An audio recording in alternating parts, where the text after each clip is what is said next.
Welcome to Netheric Horror. Dim the lights, close your eyes, and let the darkness take over. Tonight's true scary stories, whispered narration, and soothing rain are waiting for you. If you enjoy the journey, don't forget to like, subscribe, and comment. Sweet dreams if you dare. A few summers ago, I went for a bike ride around midnight with a friend of mine. It was one of those warm summer nights where staying inside felt like a waste. The kind of night where the heat of the day finally breaks a little after dark and the streets feel almost peaceful, empty in that comfortable way rather than an unsettling one. We had been riding around for a couple of hours, just talking, not really going anywhere in particular. The way you do when you are young and the whole night stretches out in front of you with nothing pressing to do the next morning. Eventually, it got late enough that we both agreed it was time to head home, so we said our goodbyes at the corner where our routes split off from each other, and I turned to ride the rest of the way back by myself. It was not far at all, maybe 2 blocks in total, a distance I had ridden 100 times before without a second thought. Because of some construction work going on along part of my usual route, orange cones and a chain-link fence blocking off a chunk of the road, I had to ride up on the sidewalk instead of the street for that last stretch, which was not something I normally did. The streets themselves were completely dead at that hour. Not a single car passing.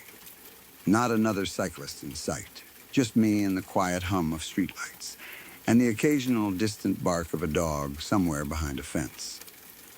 It was not a problem at all, riding along that empty sidewalk under the orange glow of the streetlights, right up until I got close to the point where I needed to turn left onto my own street. That is when I saw him.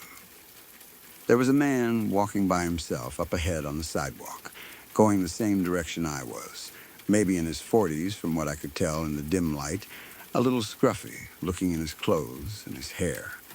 But not homeless, exactly. Not in the way you might picture. He looked like someone who had just had a rough day. Maybe someone heading home late from a job or a bar. Nothing about him screaming danger at first glance. He walked at a steady pace, hands in his pockets, head slightly down. The kind of walk you see from someone who is tired and just wants to get where they are going, without any trouble along the way. The sidewalk in that particular stretch was narrow, though. Narrower than most of the sidewalks around that neighborhood, hemmed in on one side by the construction fencing and on the other by a low retaining wall, and I did not want to just come flying up behind him on my bike and startle him without warning. That felt like a good way to make someone jump, or trip, or worse, and I did not want to be responsible for that. So when I got to about 6 feet behind him, I called out, keeping my voice friendly and casual. "Hey, behind you." Just a simple heads up so he would know I was there and step aside if he needed to. He turned around at the sound of my voice, and the look on his face when he saw me was not what I had expected at all. It was not startled, or confused, or even mildly annoyed the way you might expect from someone who just got a polite warning from a stranger on a bike.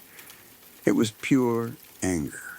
His whole face twisted into this expression of raw, immediate fury, like I had done something far worse than simply say a few words behind him on a public sidewalk.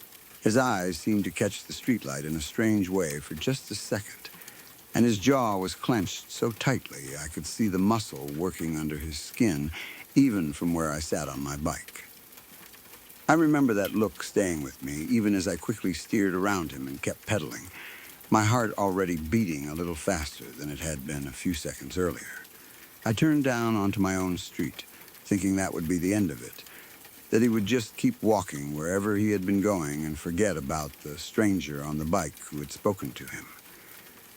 Instead, he started following me. And not quietly either. He started screaming, his voice carrying easily through the empty night air, calling me every name he could think of, saying I was a fucking cunt, screaming that he was going to kill me. that I would not get away from him. On and on like that, his voice getting louder and angrier with every word, echoing off the fences and the parked cars along the empty street. I did not look back, too afraid of what I might see if I did, of whether he had started actually running after me instead of just walking fast. But I could hear his footsteps somewhere behind me, quick and heavy, and I pedaled harder than I think I had ever pedaled in my life up to that point. I live right off the corner of that street, my house only a short distance in from the intersection. And in that moment, I very much did not want him to figure out exactly which house was mine. The thought of him screaming those things and then somehow learning where I actually lived made my stomach turn in a way that had nothing to do with how fast I was pedaling. My whole body felt hot with adrenaline, my ears ringing slightly from the sound of his voice still carrying behind me even as the distance between us grew. So instead of riding straight home, like I normally would have, I made a split-second decision to do another full loop around the block instead, hoping that if I did not turn directly onto my own front walk, he would lose interest, or lose track of me, or simply give up and wander off to yell at empty air the way people sometimes do. That part, the screaming and the chasing, as frightening as it was in the moment, is honestly not even the scariest part of that night. The scariest part came a few minutes later when I finished my loop around the block and came back around toward my own street to check whether it was finally safe to go home. My legs were burning at this point, my breathing ragged, but I forced myself to slow down enough to look properly rather than just barreling straight home out of pure panic. I slowed down at the corner, peering carefully down the street before committing to riding all the way to my door, and that is when I saw him again.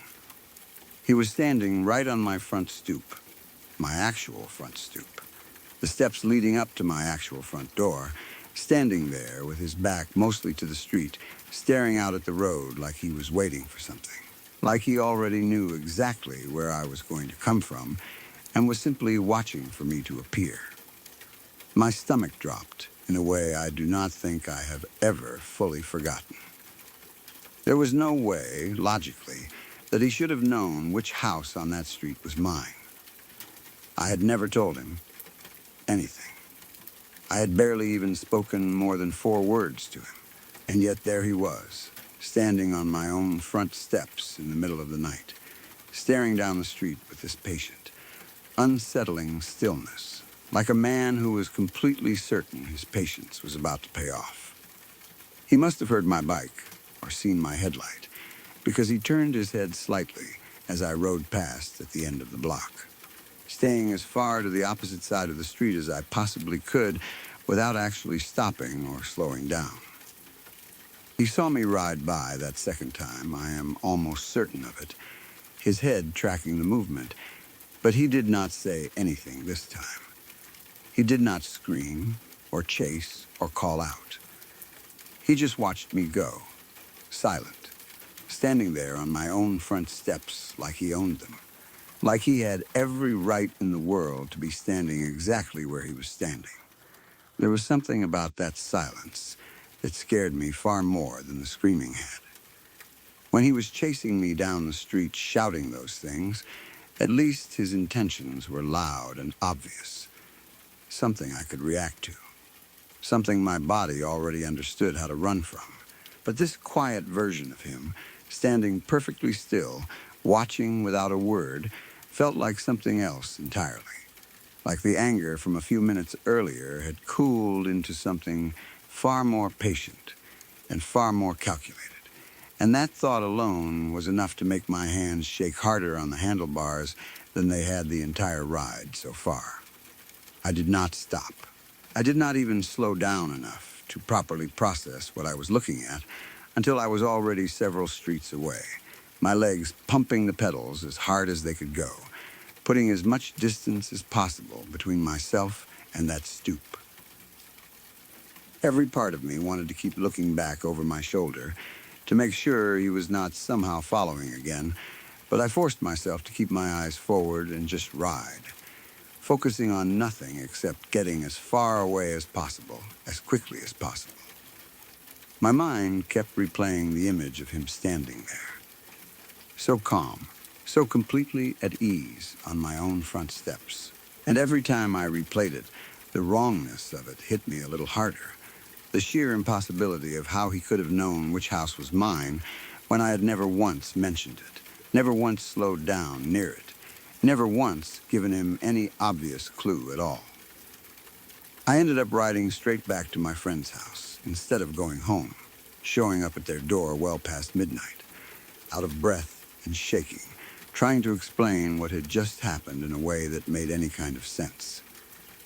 They let me in without a single question, which I will always be grateful for, and I ended up staying there for the rest of the night, curled up on their couch, with my phone gripped tightly in my hand, unable to properly fall asleep for hours, jumping at every small creak the house made, settling around me. I texted my mom that night, too, laying out everything that had happened as calmly as I could manage through shaking hands. The sidewalk, the anger in his face, the screaming, the loop around the block, and finally, him standing there on our own front stoop like he had been waiting for me specifically. She talked it through with me for a long while over text, both of us trying to figure out what the right move actually was. In the end, she made the decision that we would not call the police that night, that we would wait and see, mostly because by the time I had gotten to my friend's house safely, there did not seem to be much for the police to actually do about a man who was, as far as either of us knew, no longer anywhere near either of us. We told ourselves he had probably just wandered off eventually, that it had been a strange and frightening coincidence rather than anything more deliberate, and that calling the police over a man standing on some steps, even our own steps, might not lead anywhere useful. Looking back now, I understand that decision, but I also think about it more than I would like to. I should say something about the neighborhood itself, because I think it matters for understanding the whole situation properly. I want to be clear that this man was definitely not actually homeless, whatever his scruffy appearance might have suggested at a glance. We live in the downtown area of a medium-sized city, and unfortunately that area has a fairly large population of people struggling with serious mental illness, many of them without stable housing, many of them who you do learn, after enough time living there, to recognize on sight, and to give a respectful, careful amount of space to on the sidewalk. If I had thought for even a second that the sidewalk was wide enough to safely pass him without saying anything at all, I would never have said a word, would never have called out behind him, would have simply ridden past in silence the way I usually did with people out on the street late at night. That is just how you learn to move through a place like that after a while.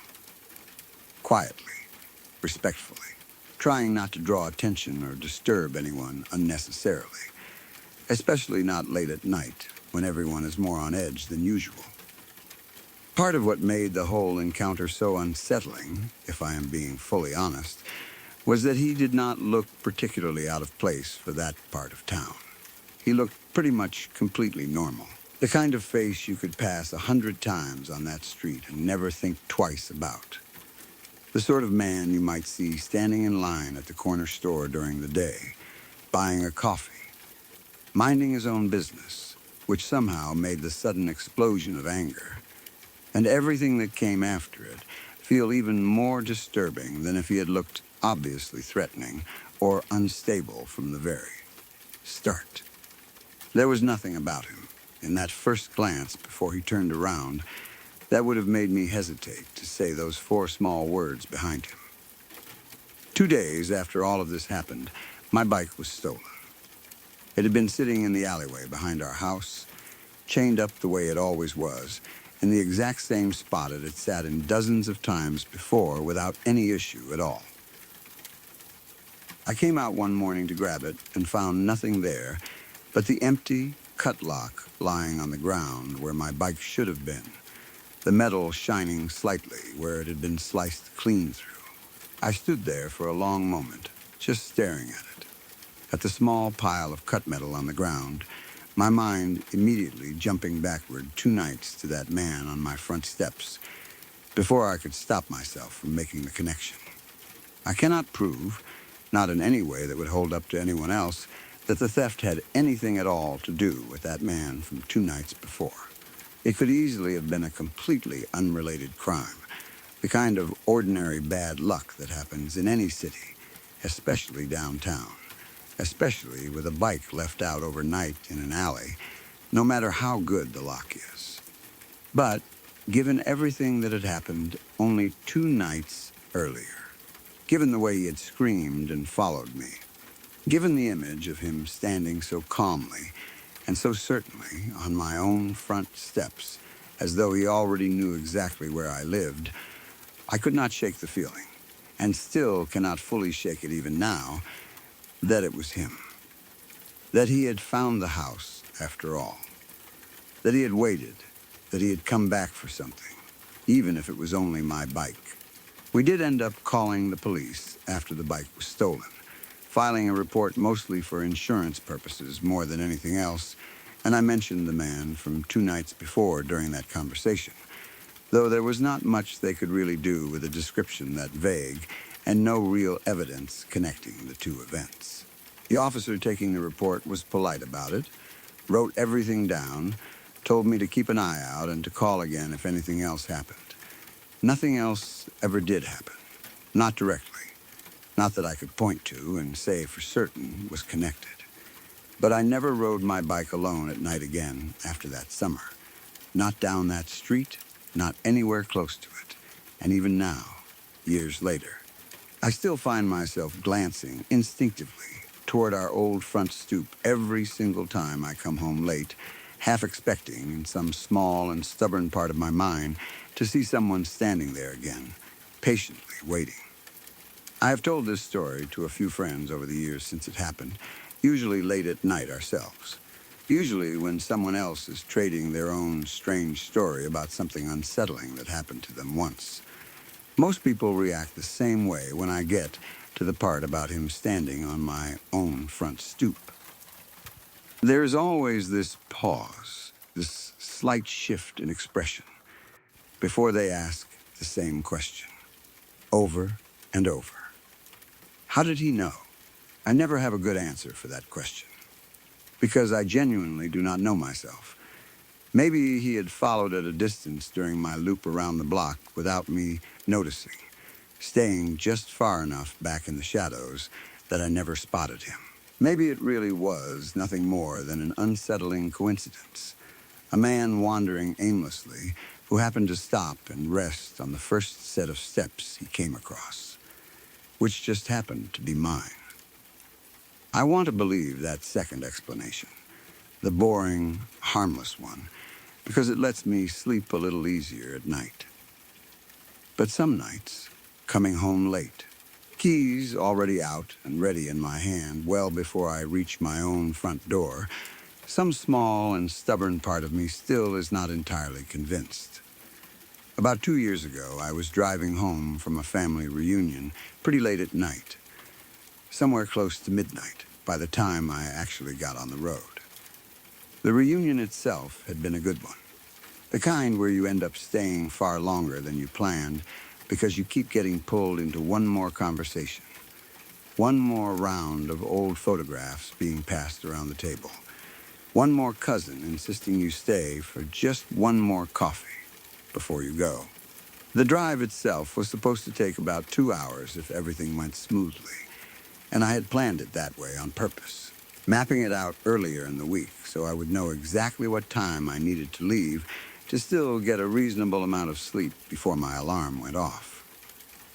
I could not stay the night at my aunt's place, much as I genuinely wanted to, because I had to be back at work early the next morning, and my boss was not exactly the understanding type when it came to being late, let alone missing a shift entirely.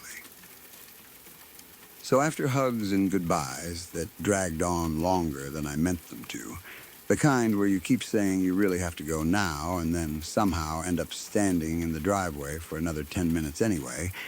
I finally got in my car, turned the radio down low so it would not keep me too awake or too distracted, and started the long drive home through the dark. Most of that drive ran along roads that cut straight through dense woodland, the kind with thick bushes and tall trees pressing in close on both sides. The real creepy stretches of road that you usually only see in movies right before something terrible happens to whoever is driving. I had done this drive plenty of times before in daylight, and it always looked fairly ordinary, almost pretty in a rural sort of way, the kind of scenery you barely notice because you have seen it so many times before. At night, though, with my headlights being pretty much the only source of light for miles at a stretch, it took on a completely different character. The trees seemed to lean in closer than they should have, their branches forming a kind of tunnel overhead in places. And the darkness beyond the reach of my headlights felt thicker somehow, almost solid, like it was actually pressing against the windows of the car the way water presses against the hull of a boat. Every so often, my headlights would catch a pair of eyes low in the bushes, some animal watching the car pass, and I would feel a small jolt of nerves before reminding myself that this was simply what driving through the countryside at night looked like. I had been driving for about 45 minutes when the tiredness hit me. You know how sometimes you can be feeling perfectly fine, alert, awake, and then suddenly, almost out of nowhere, a wave of exhaustion just crashes over you and makes your eyelids feel like they weigh about 10 pounds each? That is exactly what happened to me. 1 minute, I was fine, humming along to whatever was playing on the radio. And the next minute, I was blinking hard every few seconds, just trying to keep my eyes properly open, my head nodding forward slightly before I would jerk it back up in a small panic. I knew almost immediately that I was not going to make it the rest of the way home safely in that state. Driving tired is one of those things everybody warns you about, but almost nobody actually respects until they are the one white-knuckling the steering wheel at midnight, and I did not want to become a statistic on some late-night news report. The problem was that I had not passed a gas station, a rest stop, or really any kind of safe, well-lit place to pull over in a long while. The road just kept winding on through the trees with nothing but bushes, and more bushes lining either side, mile after mile. After it became completely clear to me that I was not going to find any proper place to pull over and safely close my eyes for a bit, and with my exhaustion only getting worse by the minute, my vision starting to blur slightly at the edges every time I blinked for too long. I made a decision that in hindsight was probably one of the worst ideas I have ever had in my entire life. I spotted a small gap in the bushes along the side of the road, just wide enough for my car to fit through, and I pulled off onto the grass there, tucking the car in behind the bushes as best I could to hide it from anyone else driving past.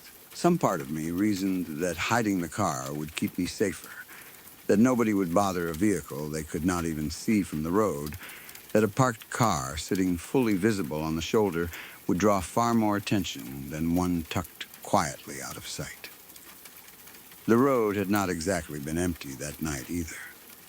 I had passed, or been passed, by another car every few minutes or so the whole way, their headlights sweeping briefly across my windows before disappearing again, which felt oddly comforting at the time, like I was not completely alone out there, even in the dark, like help was never more than a few minutes away if I ever needed it. Looking back now, I am not sure if that made the decision to hide my car feel safer, or if it should have been a warning sign in itself, a reason to keep driving rather than a reason to stop. I made a mental note of the time before I let myself drift off, glancing at the glowing numbers on my dashboard clock. It read 11:22. I remember thinking to myself that I would just close my eyes for 20 minutes or so, nothing more, just enough to take the worst edge off the exhaustion, And then I would get back on the road and finish the drive home properly. With that thought still half formed in my mind, I let my eyes close, and within what felt like seconds, I was completely asleep. I do not know exactly how deep my sleep was, but it must have been fairly deep, because the next thing I remember is being pulled up out of it by a sound. A scratching sound, coming from somewhere close to the car, sharp and dragging, like nails or claws being dragged slowly across metal or hard plastic. My eyes snapped open, and my heart was already beating a little faster before my brain had even fully caught up with what was happening. I glanced at the clock out of pure instinct. It read 11:50.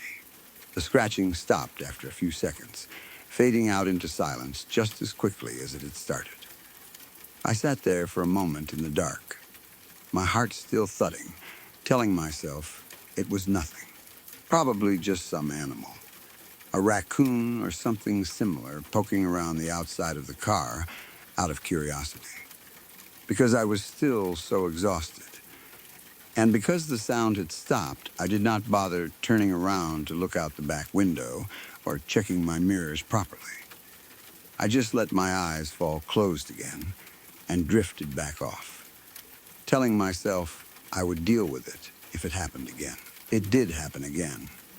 I was woken a second time by that exact same scratching sound, sharper now, or maybe it just felt sharper because I was more on edge this time around. I looked at the clock immediately, my hand already reaching for the ignition out of some instinct I could not quite name. It read 12:40. This time it really did freak me out, because unlike the first time, the sound did not stop after just a few seconds. It kept going, that same dragging, scratching noise, steady and deliberate, coming from somewhere behind the car where I could not see. My mind raced through possibilities. The obvious explanation, the one I kept trying to force myself to believe, was that it was just an animal again, maybe the same one, sniffing around and investigating the strange metal object that had appeared in its territory. But then a second thought crept in right behind that one. Colder and much less comforting. Why would an animal come back nearly an hour after it had supposedly already left the first time? Animals do not usually work on that kind of schedule.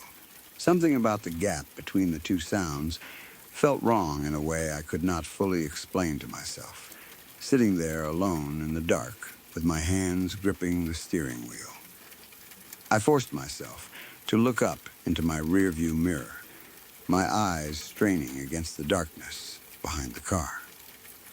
For just a split second, I caught the faintest glimpse of something.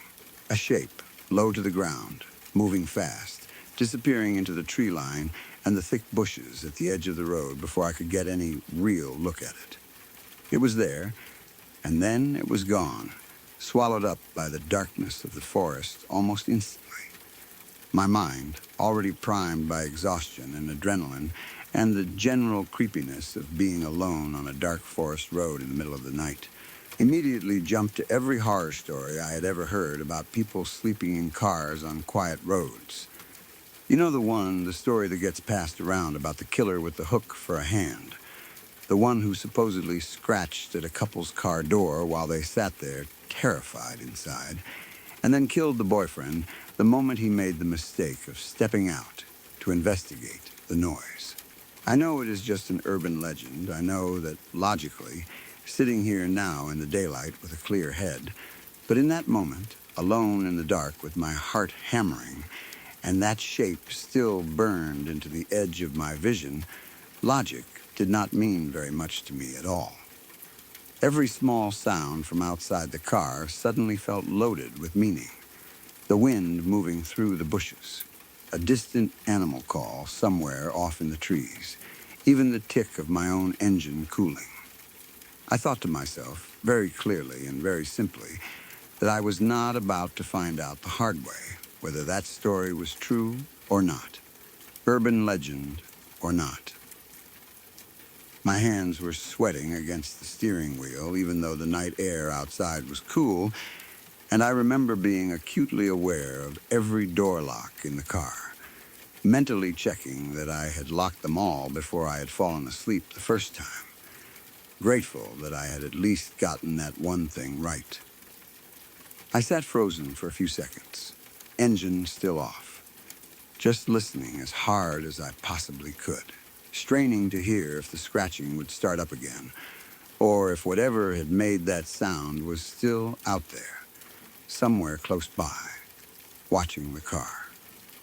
I got the car started as fast as my shaking hands would let me, threw it into gear, and pulled back out onto the road, my headlights cutting through the darkness ahead of me as I got moving again. My heart was still pounding hard against my ribs, and I kept glancing between the road ahead and my rearview mirror, half expecting to see something chasing after the car, though of course there was nothing there. There was a bend in the road no more than 100 yards up ahead from where I had been parked, and as I came around it, still shaken and still driving a little faster than I probably should have been, my headlights swept across something that made my blood run cold all over again. There was a car parked off to the side of the road up ahead, its driver's side door hanging wide open, the interior light still on inside, casting a small, pale glow out into the darkness around it. I slowed down instinctively, my foot easing off the gas as I approached. Some mix of caution and morbid curiosity making me want to see what was going on, whether anybody was in there, whether someone needed help. I leaned slightly toward the passenger side as I passed, trying to get a clear look through the open door and the windows. There was no one inside. The car sat there empty, door open, engine presumably off, as if whoever had been driving it had simply vanished into thin air, or had gotten out in a great hurry and never come back. I looked back to my rearview mirror as I continued past, my nerves already stretched about as thin as they could go. For a moment, there was nothing there at all, just the empty road behind me swallowed up in darkness. And then, all of a sudden, a figure came sprinting around the bend behind me, moving fast, arms pumping, clearly running full speed after my car. He started screaming almost immediately, his voice raw and desperate even through the closed windows of my car. I could make out the words clearly despite the distance and the noise of my own engine. He was shouting something like, "Hey, you, get out of your car, get out right now," over and over, his voice getting more frantic with every word as he closed some of the distance between us. Every instinct in my body told me not to stop, not for a single second, not to even think about it. I stomped down on the gas and got out of there as fast as the car would go, watching in my mirror as his running figure got smaller and smaller and eventually disappeared behind me into the darkness of the road and the trees. I did not stop again for the rest of that drive, not even when I badly needed to. Not until I was safely parked in my own driveway with the front door of my house locked tightly behind me. I never found out who that man was, or what exactly had happened to him, or why he had been so desperate for me to get out of my car on that dark stretch of road. I never saw him again after that night, and I never went looking for an explanation either, because some part of me did not want to know badly enough to go back and find out. I thought about calling the police that same night, sitting in my driveway with my hands still shaking on the wheel, but by the time I had calmed down enough to think clearly, I could not decide what I would even tell them.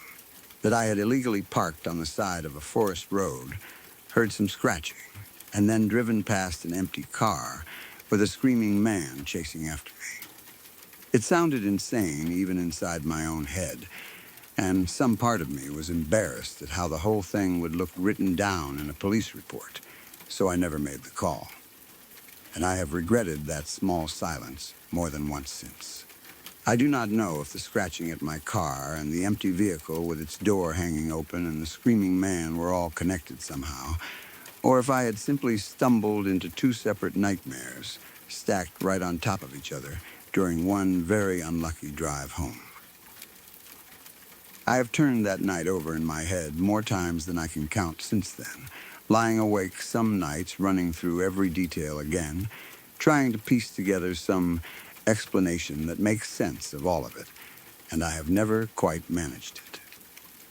Sometimes I wonder if the man had been running from the very same thing that had been scratching at my car, whatever that thing actually was, and that by driving away, I had left him out there alone with it. That thought bothers me more than almost anything else about that night, more even than the scratching itself. What I do know, with absolute certainty, is that I have never pulled over to sleep on the side of a deserted road again, no matter how tired I have gotten on a long drive since that night. If I feel myself starting to fade behind the wheel now, I pull into the nearest lit gas station, the nearest busy parking lot, anywhere with other people around and proper light, even if it means being a little late to wherever I am going, or having to explain to someone why I am pulling over at all. I keep a bright flashlight in my glove box now, too, something I never bothered with before, along with a fully charged portable phone battery. Small things that probably would not have changed anything that night, but that make me feel slightly better about being alone on the road after dark. My family still brings up that reunion sometimes, joking about how long everyone stayed and how late I must have gotten home, and I usually just laugh along and change the subject, because I have never told any of them the full story of what happened to me on the drive back. Some lessons you only need to learn once, and that night on that dark forest road, with the scratching at my window and the empty car and the man screaming for me to get out, was more than enough to teach me mine for good.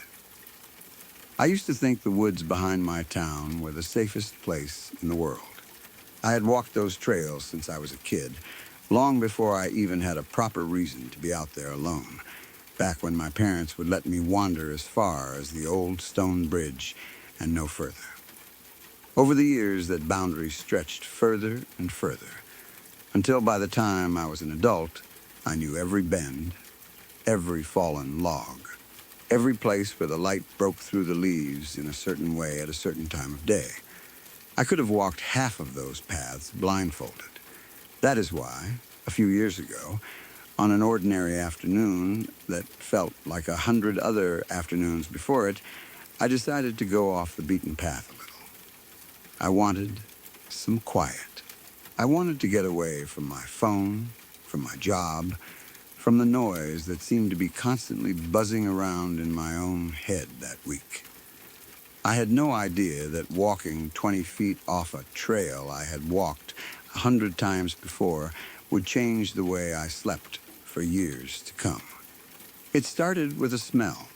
At first, I thought it was just some dead animal. A deer, maybe. Something that had crawled off into the brush to die the way animals so often do out there. The woods always carried little pockets of decay if you knew how to notice them. Small reminders that nature was not always as pretty as it looked from the trail. And normally I would have just held my breath, pulled my shirt up over my nose, and kept walking without giving it a second thought. But this smell was different from anything I had come across before. It was thick and sweet in a way that turned my stomach almost immediately. A smell that seemed to coat the inside of my nose and stay there even after I had moved several paces past whatever was causing it. It was the kind of smell you feel more than you smell, if that makes any sense at all. A smell that seems to press against your chest and settle somewhere behind your ribs. I have always been a curious person, maybe too curious for my own good, the kind of person who cannot walk past a closed door without wondering what is on the other side of it, instead of turning around and walking the other way like any sensible person probably would have done. I followed the smell deeper into the trees. I pushed through some low bushes, past a tangle of brambles that scratched thin red lines into my arms, and I pulled back a wall of undergrowth to see what exactly was on the other side of it, half expecting to find nothing more than the carcass of a deer or a fox.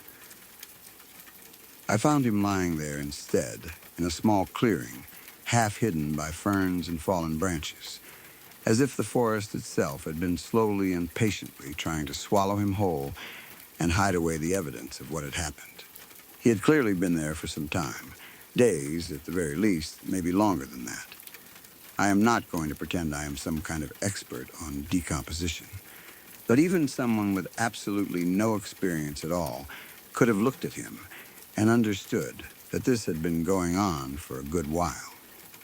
His skin, in the places where I could still see it, had turned a sickly mixture of green and black, swollen in places until it looked as though it might split open on its own, without any help at all. There were parts of him that were simply not there anymore, gone in a way that made my stomach turn over, and I understood without wanting to understand that the local wildlife had been finding him just as easily as I had, and had clearly been paying him regular visits for days before I ever arrived on the scene. I want to be honest about something, because I think it matters. In the horror stories you read online, people usually describe running away screaming or throwing up right there on the spot, and maybe that would have been the more normal, more human reaction to have. But what I remember most from that first moment is a strange, heavy stillness that came over me instead, like time itself had slowed down to match the stillness of the clearing. I did not scream. I did not even move for what felt like a very long time. I just stood there looking down at him, at what was left of him, and I felt like the woods around me had gone completely silent, as if every bird and every insect for a mile in every direction had stopped what it was doing just to watch me find him. Eventually, my body caught up with my mind, and I stumbled back a few steps. My hand pressed hard over my mouth, and I made myself turn around and walk quickly back toward the trail. My legs were shaking so badly that I nearly fell twice on the uneven ground, catching myself on tree trunks that scraped my palms raw. I got my phone out with hands that would not stay still, no matter how hard I tried to steady them, and I called the police. The woman on the line asked me a lot of questions, calm and practiced, the way people sound when they have had this exact conversation many times before with many different people who had found many different terrible things out in the world. She asked where I was, how I had found him, whether I had touched anything at all. I told her no, I had not touched anything. I had barely gotten close enough to see him properly before I had backed away in a hurry. She told me that someone would be sent out to the location, but because of where I was, deep in the woods, off any real road that a car could easily reach, it was going to take some time for them to get to me. Then she asked me to do something I have never quite forgiven the situation for, even though I understand why she had to ask it. She asked me to stay with the body until they arrived, so that nobody else would stumble onto the scene by accident and disturb it further, and so that the exact location would not be lost once it got properly dark out there. I did not really have it in me to argue with her. I said yes, of course, because what else was I supposed to say? I told myself it would not be so bad, that time would move differently once I had something concrete to focus on, and that the police would probably be there within the hour if I was patient. I was wrong about almost all of that. I sat down on a fallen log a little way off from him, close enough that I could still see the shape of him through the ferns if I turned my head, far enough that I did not have to look directly at his face if I did not want to. The afternoon light was already beginning to change by then, the gold turning slowly to a duller orange, and I remember watching it fade through the gaps in the trees and feeling a slow, creeping dread build up in my stomach as I began to realize just how long I might actually be stuck out there with him. The first hour was the easiest, if any part of it could honestly be called easy. I kept myself busy by staring at my phone, texting a friend about what had happened, trying to distract myself with anything at all that was not the clearing in front of me. But my signal was weak that deep in the woods, weaker than I had ever noticed before, and eventually my messages stopped sending altogether, and I was left with nothing but my own thoughts and the quiet, steady buzzing of insects settling in for the evening around me. By the second hour, the light was almost completely gone. The woods that had always felt so familiar to me during the day became something else entirely once the sun dropped low enough behind the tree line. Shapes that I knew, logically, were just bushes and rocks and old rotting stumps started to look like something crouching in the dark, something patiently waiting for its moment. I kept telling myself I was being ridiculous, that I had walked these exact woods 100 times before without incident, that nothing had actually changed except the time of day and the thing lying a few feet away from me. But knowing that in my head did nothing at all to stop the hair on the back of my neck from standing up every single time a branch cracked somewhere out in the dark beyond my little clearing. And the whole time, he was still there. I could not see him clearly anymore once full dark had properly set in, but I knew exactly where he was without needing to look.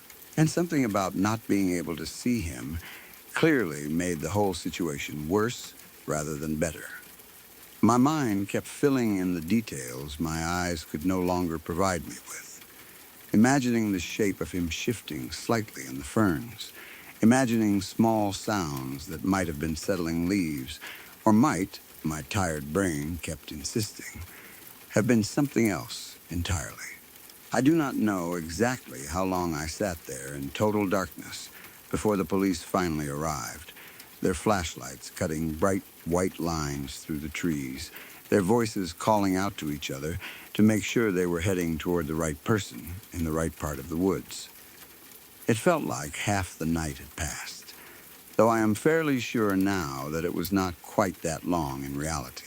By the time they got there, my whole body had gone stiff from sitting so still for so long, afraid that any sudden movement on my part might somehow disturb something in that clearing that was better left undisturbed for one more night.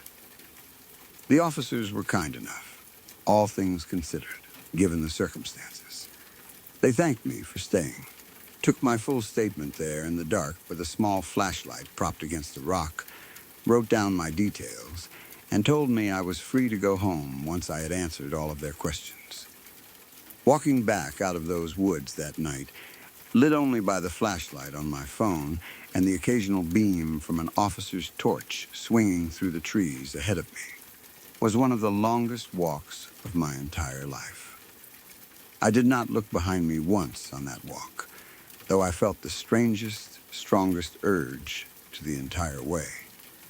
It came out later through a short piece in the local paper and through a few quiet conversations with an officer I recognized from around town that the man had taken his own life out there in that clearing. He had walked deep into those woods, far from any marked trail, and had chosen that quiet, hidden spot to end things on his own terms.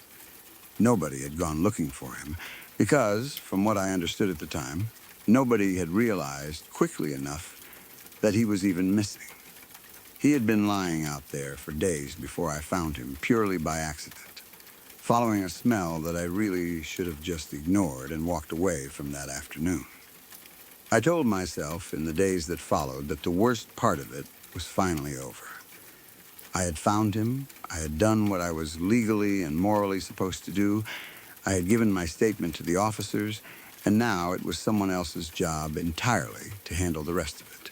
I genuinely believed, for a little while at least, that I would be able to put the whole thing behind me and go back to my normal life. I was wrong about that too, and I would find out just how wrong within a matter of weeks. The dreams started about 2 weeks later. At first, they were vague and formless, just faint impressions of the woods at night. The sound of my own footsteps too loud in the surrounding silence. that same overpowering sweet smell filling my nose until I woke up gasping for air and had to check my own bedroom to make sure it did not somehow carry the same scent with it. But as the weeks went on, the dreams slowly became clearer, and they became considerably worse each time. In these dreams, he was not lying still in the ferns anymore the way I had left him. He was standing upright, always at some distance from me, always half turned away or half hidden by shadow, so that I never quite got a full, clear look at his face. But I always knew, with that strange certainty that dreams tend to give you, that it was him standing there.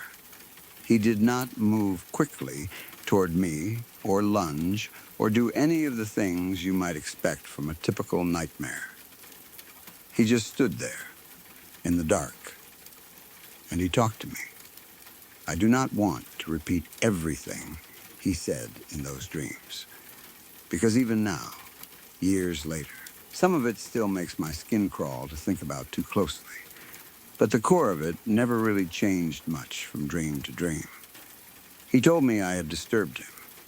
He told me that he had gone out to those woods specifically to be left completely alone, to finally have some peace after however long he had been suffering in silence before that day, and that I had ruined all of that by pulling back the undergrowth and finding him before nature could quietly finish returning him to the earth on its own schedule. He was angry with me. Not loudly angry, not screaming or violent in any obvious way, but angry in that cold, patient way that somehow feels so much worse inside a dream. The kind of quiet anger that has had nothing but endless time to sit and grow and sharpen itself into something very precise and deliberate. And then he would tell me exactly what he wanted from me in return. He wanted me to join him out there. He would say it in different ways in different dreams, sometimes almost gently, like he was inviting me somewhere pleasant and restful, and other times far more directly, telling me exactly what I should do to myself and how, in a voice that stayed perfectly calm even as the words themselves were the worst thing I had ever heard spoken to me.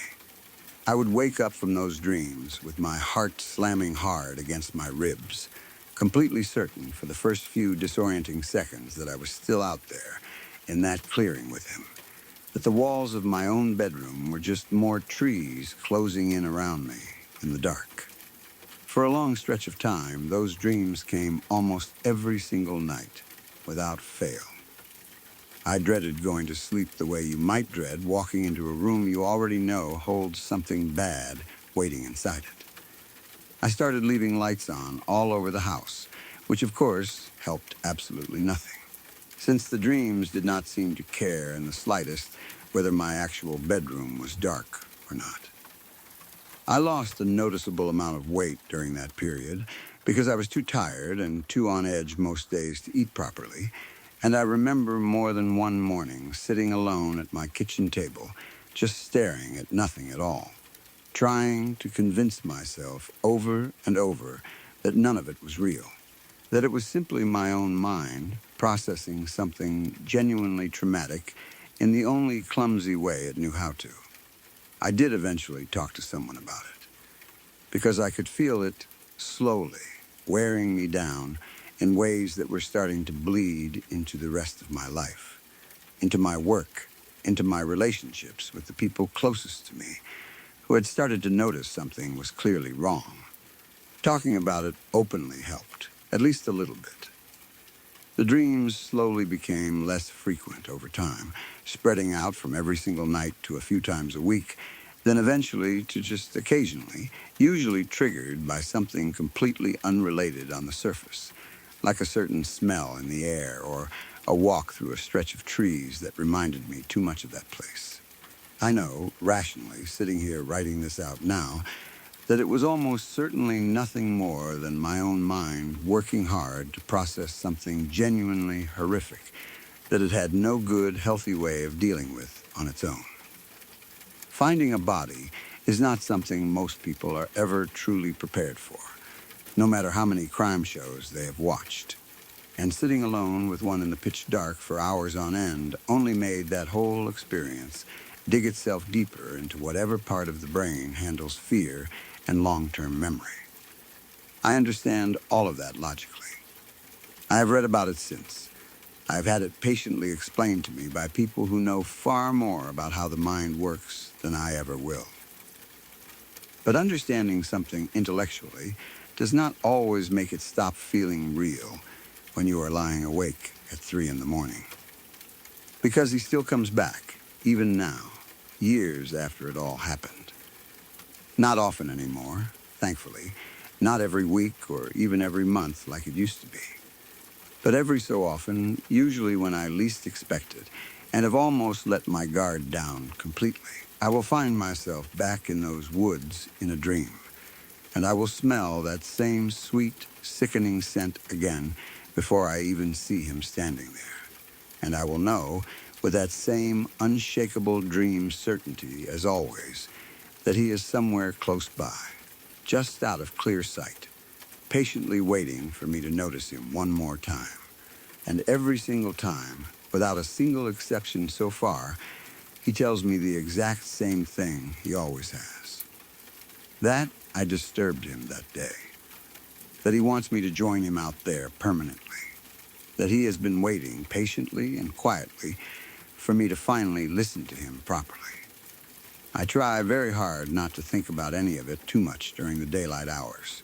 I have a normal life now, a good one by most measures, and most of the time those woods and that clearing feel like something that happened to a completely different version of myself. A strange story I could tell at a party if I ever wanted to make people around me visibly uncomfortable for an evening. But writing all of this out tonight, remembering it in this much detail for the first time in a long while, has left that same old feeling crawling slowly up the back of my neck. The one that quietly tells me I probably should not have gone looking for whatever it was that smelled so sweet and so deeply wrong, deep in those woods, all those years ago now. I do not know for certain if he will come to visit me tonight after all of this.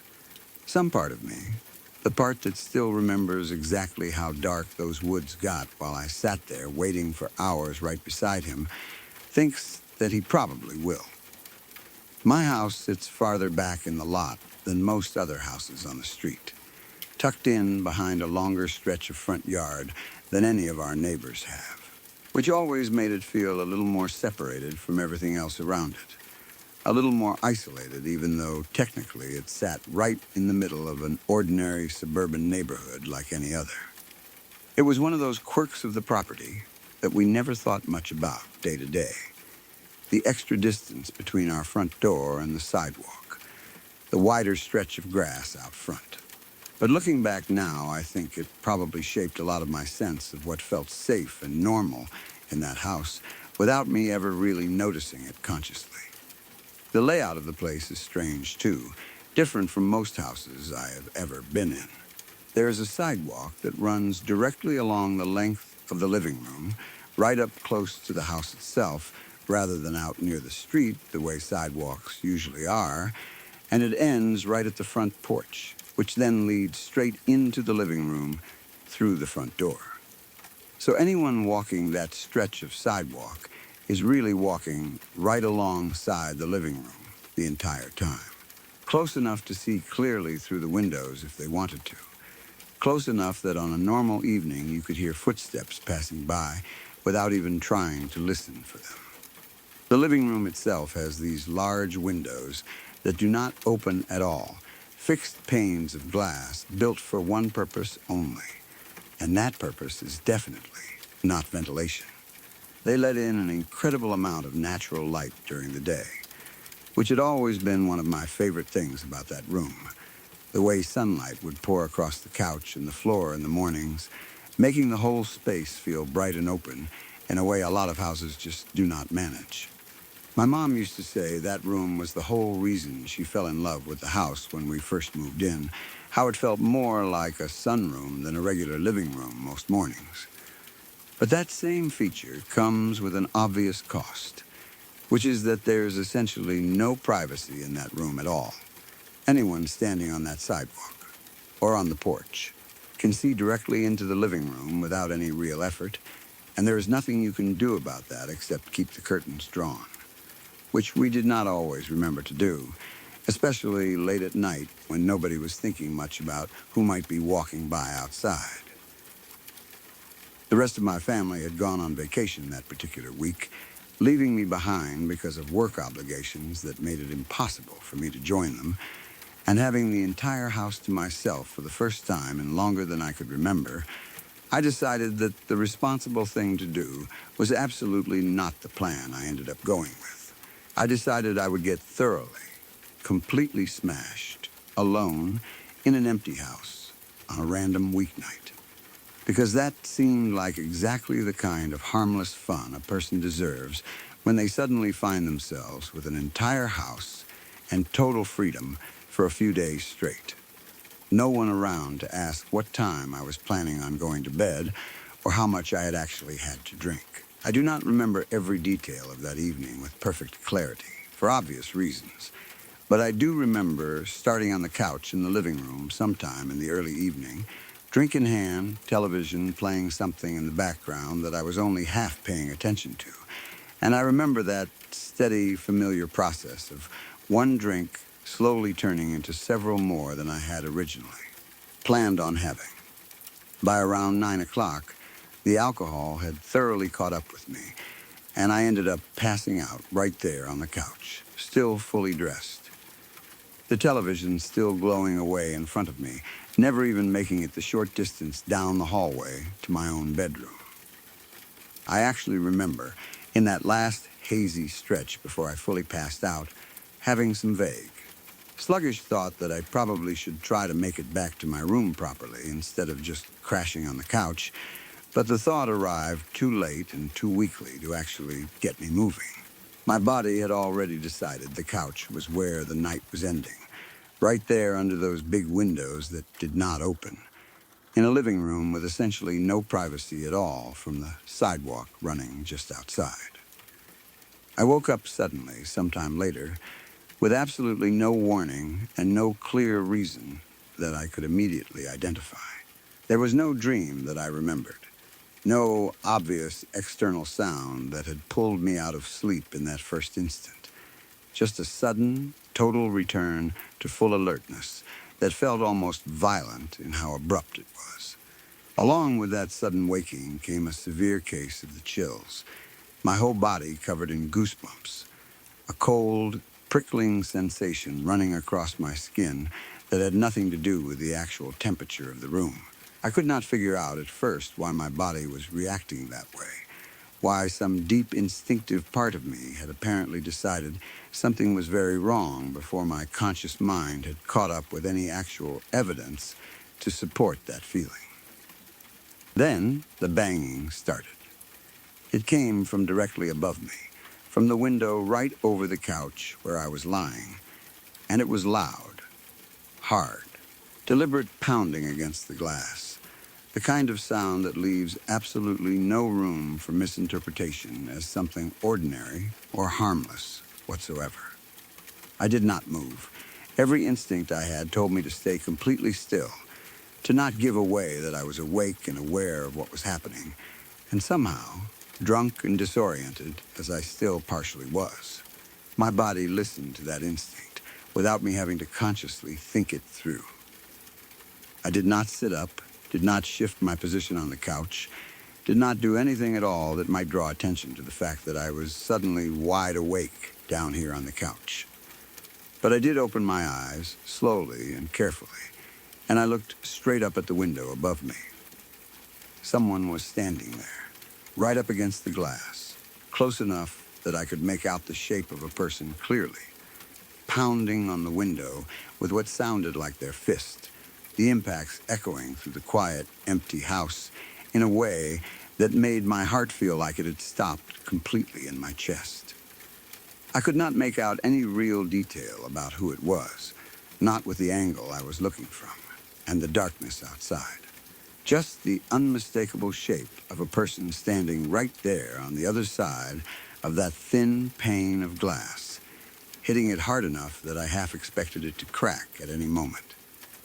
I remember thinking, in that strange, detached way your mind sometimes works, when it is too overwhelmed to process something fully, that the shape did not seem to be moving away or hesitating at all, that whoever it was seemed completely committed to what they were doing, with no sign of the pounding slowing down or losing intensity. Without moving anything except my eyes, I glanced over toward the cable box across the room, where the time was displayed in glowing red numbers. It read a little after 3 in the morning. That detail somehow made everything feel even worse, the knowledge that it was the deepest, darkest part of the night, the hours when almost nobody has any legitimate reason to be standing outside someone else's living room window, pounding on the glass. The banging continued for a while, steady and relentless, and I just lay there, frozen on the couch, staring up at that shape through the window, my mind racing through every possible explanation and rejecting almost all of them immediately as making no sense at all. Then, just as suddenly as it had started, it stopped. Complete silence returned to the house, broken only by the sound of my own heartbeat, which felt so loud in that moment that I was half convinced whoever had been at the window could somehow hear it too. I still did not move, even with the banging gone. Some part of me understood, without being able to fully explain why, that the silence did not necessarily mean the danger had passed, that staying frozen and quiet was still the safest option I had available to me in that moment. I lay there for what felt like a long stretch of time, barely breathing, straining to hear any sound at all that would tell me what was happening outside. Then it started again, suddenly, without any warning, and this time it was worse. Much worse. The banging on the window above me picked back up, just as hard and relentless as before, but now there was a second sound joining it, coming from a completely different direction. Someone was pounding on the front door as well, a sound distinct and separate from the banging on the window, meaning there were now 2 people, at minimum, positioned at 2 different points around my house, both trying to get my attention, or get inside, or accomplish whatever it was they were actually trying to do out there in the dark at 3 in the morning. I have never in my life felt fear quite like what settled into me in that moment.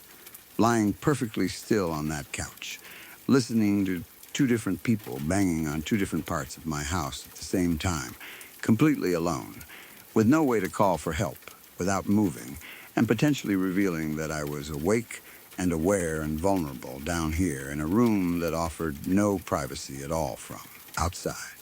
They kept at it. Both the window and the door banging away, sometimes in a strange, almost overlapping rhythm, sometimes with a pause on one side while the other continued, as though they were coordinating with each other in some way, or maybe just taking turns out of some instinct I could not begin to understand. It did not stop. Minute after minute passed, each one feeling impossibly longer than the last, and still I did not move from that couch, too terrified to do anything except lie there frozen, staring straight ahead now instead of up at the window, afraid that if I looked directly at whoever was up there again, they would somehow know for certain that I was awake. My mind kept cycling through terrible possibilities, wondering if they would eventually try the windows harder, wondering if the front door would somehow give way under enough pressure, wondering what exactly I would do in either scenario, given how little I trusted my own coordination in the state I was still partly in. At some point during those long minutes, I became acutely aware of every small detail of the room around me, the particular pattern of moonlight and streetlight falling across the far wall, the faint hum of the refrigerator somewhere back in the kitchen, the exact texture of the couch cushion pressed against my cheek. It was as though my senses had all been turned up to some impossibly heightened level, taking in everything at once while my body remained completely, deliberately still, caught in that strange suspended state between total panic and forced, unnatural calm. I genuinely do not know how I managed to stay that still for that long, given how much my whole body was shaking, given how badly every instinct in me was screaming to run, to hide somewhere further back in the house, to do literally anything other than just lie there exposed on a couch beneath windows that let anyone see straight in. But some deeper, more primal part of my brain seemed to understand that moving might be exactly the wrong choice, that staying still and quiet, playing dead in every sense except the literal one, might be the only thing keeping whatever was happening from escalating into something even worse.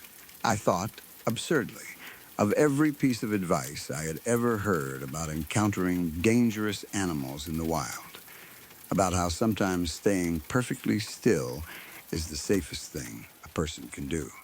And some part of my drunk, terrified brain latched onto that logic and refused to let go of it for the entire 40 minutes that followed. Finally, after what I later calculated to be somewhere around 40 minutes of that banging continuing on and off from both directions, it stopped.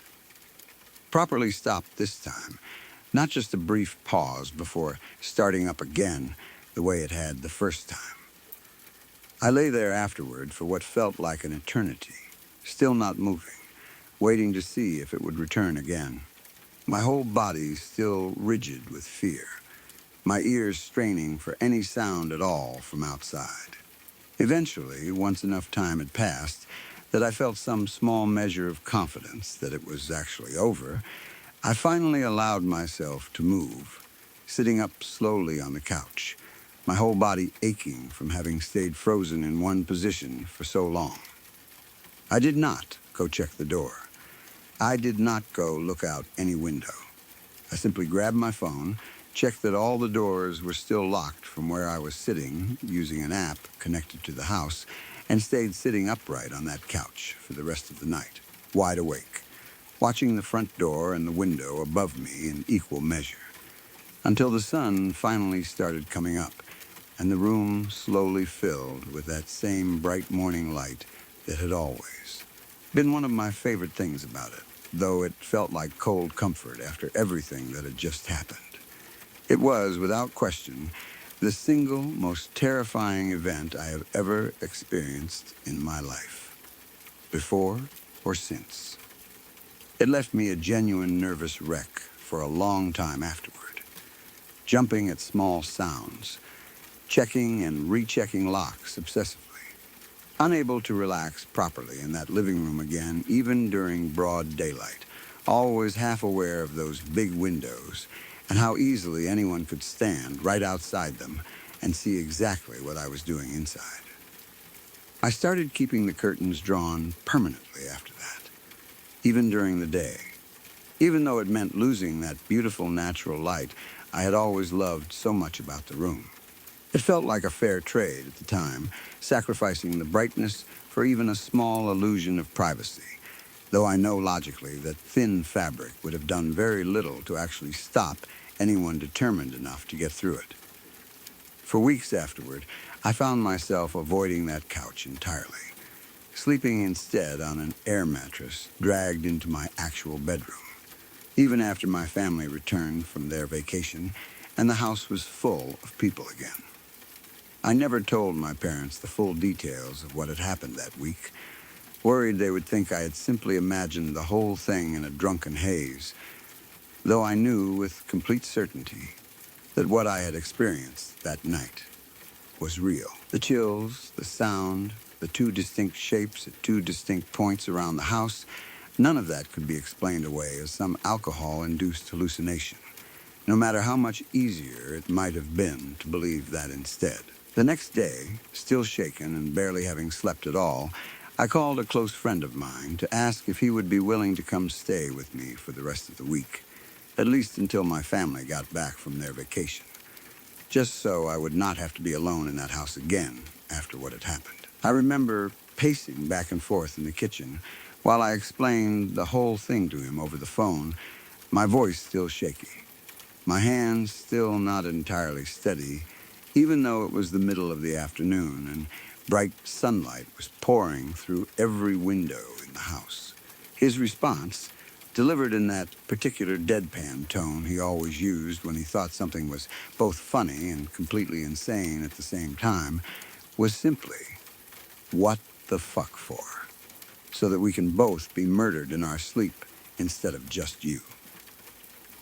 "Thanks a lot," I told him, not exactly the reassurance I had been hoping for, though looking back now, I cannot entirely say he was wrong to point out that his presence might not have actually made either of us any safer that week, only more company for whoever might decide to come back. In the end, I did not end up staying alone in that house for the rest of the week, after all, despite my friend's unhelpful joke. I packed a bag that same afternoon and drove over to stay with him instead, sleeping on his couch for the next few nights rather than risk another night in my own living room. He never did come stay at my place, not that week and not for a long while afterward either, and I cannot say I blamed him for it. To this day, whenever that story comes up between us, he still brings up that same joke, though by now it has become more of a running bit between us than anything genuinely unkind. A strange, dark little piece of humor built out of one of the worst nights of my life. It was a warm, sticky August afternoon in Delhi, the kind of heat that settles into everything and makes even sitting still feel like effort, and my grandmother, whom we called Nani, and my grandfather, whom we called Nana, were having lunch together out on the porch of their house. Their home was a large one, the kind with a proper lawn stretching out in front, a driveway wide enough for a couple of cars, the sort of property that spoke to a comfortable, established life they'd built together over the years. While they were sitting there eating, a group of sadhus, which is to say Hindu monks who wander from place to place, showed up at the front gate, asking for alms. This wasn't an unusual sight in India at the time. Wandering holy men stopping at houses to ask for donations, and most families would give what they could and send them on their way without much fuss. But on this particular afternoon, my Nana was in the middle of his meal, already a little annoyed at being interrupted, and he tried at first to simply wave them off from where he was sitting, hoping they'd take the hint and move along to the next house without him having to get up. The sadhus, however, weren't having it. They remained at the gate, calling out loudly and persistently for alms, refusing to be brushed aside so easily. Having already been interrupted once, and not wanting the rest of his lunch to be ruined by the ongoing commotion at the gate, my Nana finally got up, walked over, and handed them some change, telling them plainly to leave now that they'd gotten what they came for. The words he used, in the way people commonly speak to wandering monks in that part of the world, roughly translated to something like, "Go, monk, go leave now." One of the sadhus responded to this in a way that apparently struck my Nani as deeply unsettling even in the moment, well before anyone had any reason to think it meant something more than simple rudeness. The sadhu said, in response to being told to leave, something to the effect of, "Who are you to send us away? You yourself are leaving very soon." My Nani is described replaying that exact phrase over and over in her head for years afterward, turning it around, trying to understand exactly what tone the man had used when he said it, whether it had sounded like an idle threat born of irritation at being dismissed, or whether there had been something calmer and more knowing behind it. The kind of certainty a person has when they're simply stating a fact rather than making an angry retort. And with that, the group of sadhus turned and left the gate without any further argument, moving on down the street the way wandering monks typically do, disappearing from view as quickly as they'd appeared. Hearing this exchange, my Nani felt a flash of anger toward the sadhus, finding the comment rude and uncalled, forgiven that her husband had, after all, given them alms as they'd asked. Still, despite the unpleasantness of the exchange, my grandparents simply finished their lunch together on the porch and went about the rest of their day as normal, likely not giving the strange remark much more thought beyond a passing irritation at the audacity of it. The very next day, my grandfather passed away. He was only 38 years old at the time, and there had been absolutely nothing wrong with him beforehand. No illness, no warning signs, nothing that would have suggested his life was about to end so suddenly and so young. There was no autopsy or clear medical explanation that the family ever fully settled on afterward. Just the sudden, shocking fact of a healthy man in the prime of his life simply not waking up one morning, leaving everyone around him scrambling to make sense of something that made no sense at all. It was a devastating, incomprehensible loss for my Nani and their young family, made all the more unsettling in hindsight by the strange words that Sato had spoken at the gate just one day earlier. There are several follow-up parts to this story that unfolded over the following decades, and I want to share the most significant one, because it's the part that really turns this from a simple, sad coincidence into something that still gives everyone in my family pause whenever it comes up in conversation. Even now, all these years later. When my Nana died, my mother and her siblings were all still quite young. My mother was 13 at the time, her sister was 11, and their younger brother was only 9. Before his death, my grandfather and his own brother had been business partners together, running things jointly and maintaining a close, trusting relationship both professionally and personally. Given that this was India in the 1970s, it was simply not considered acceptable or practical for my Nani to try to live alone and raise 3 young children entirely by herself, especially not so soon after suddenly losing her husband with no warning at all. So my grandfather's brother, who I'll refer to here as Chichaji, the way we always did within the family, offered for my Nani and her children to come live with him and his own family instead. The idea, at least initially, was that they would lease out my grandparents' own large house for some period of time and eventually move back into it once things had settled and my Nani felt ready to return to that space again. Chichaji's house was similarly large, more than spacious enough to comfortably accommodate the additional family members without anyone feeling cramped or in the way. Over the following years, life moved forward in the way it does even after tragedy. My mother got married, and so did her sister and her brother in turn. My uncle, along with my Nani, ended up continuing to live in Chichaji's house well beyond what anyone might have originally expected, which wasn't unusual in Indian culture at the time, where it's common and expected for sons to remain living with their mothers even into adulthood, particularly when there's a family business involved that keeps everyone working closely together anyway. During all those years, the family rarely, if ever, visited their old house, the one where my grandfather had died so suddenly. The emotions tied up in that place were simply too painful to confront directly, and it became easier for everyone involved to leave it be, to let Chichaji handle whatever needed handling with the property from a distance, rather than revisiting it themselves. Tenants came and went in that house over the years, various arrangements that never seemed to last particularly long for one reason or another, but Chichaji managed all of that on behalf of the family, and my Nani and mother remained largely unaware of the specifics of what was happening with the tenants, or why they kept leaving after relatively short stays. Fast forward to the late 1990s. By this point, my uncle had children of his own, and the 3 bedrooms available to his portion of the family within Chichaji's large house had started to feel genuinely cramped given how much the family had grown over the years. Eventually, after much discussion, the decision was made that it was finally time to move back into the old family house, the one that had sat mostly empty and unvisited for so long. This wasn't an entirely easy decision emotionally, even setting aside whatever lingering feelings existed about the house itself and my grandfather's death there. My uncle had spent so many years working alongside Chichaji in the family business, living under his roof, that Chichaji had genuinely become something like a father figure to him over time, filling a role that had been left empty since my Nana's sudden death all those years earlier.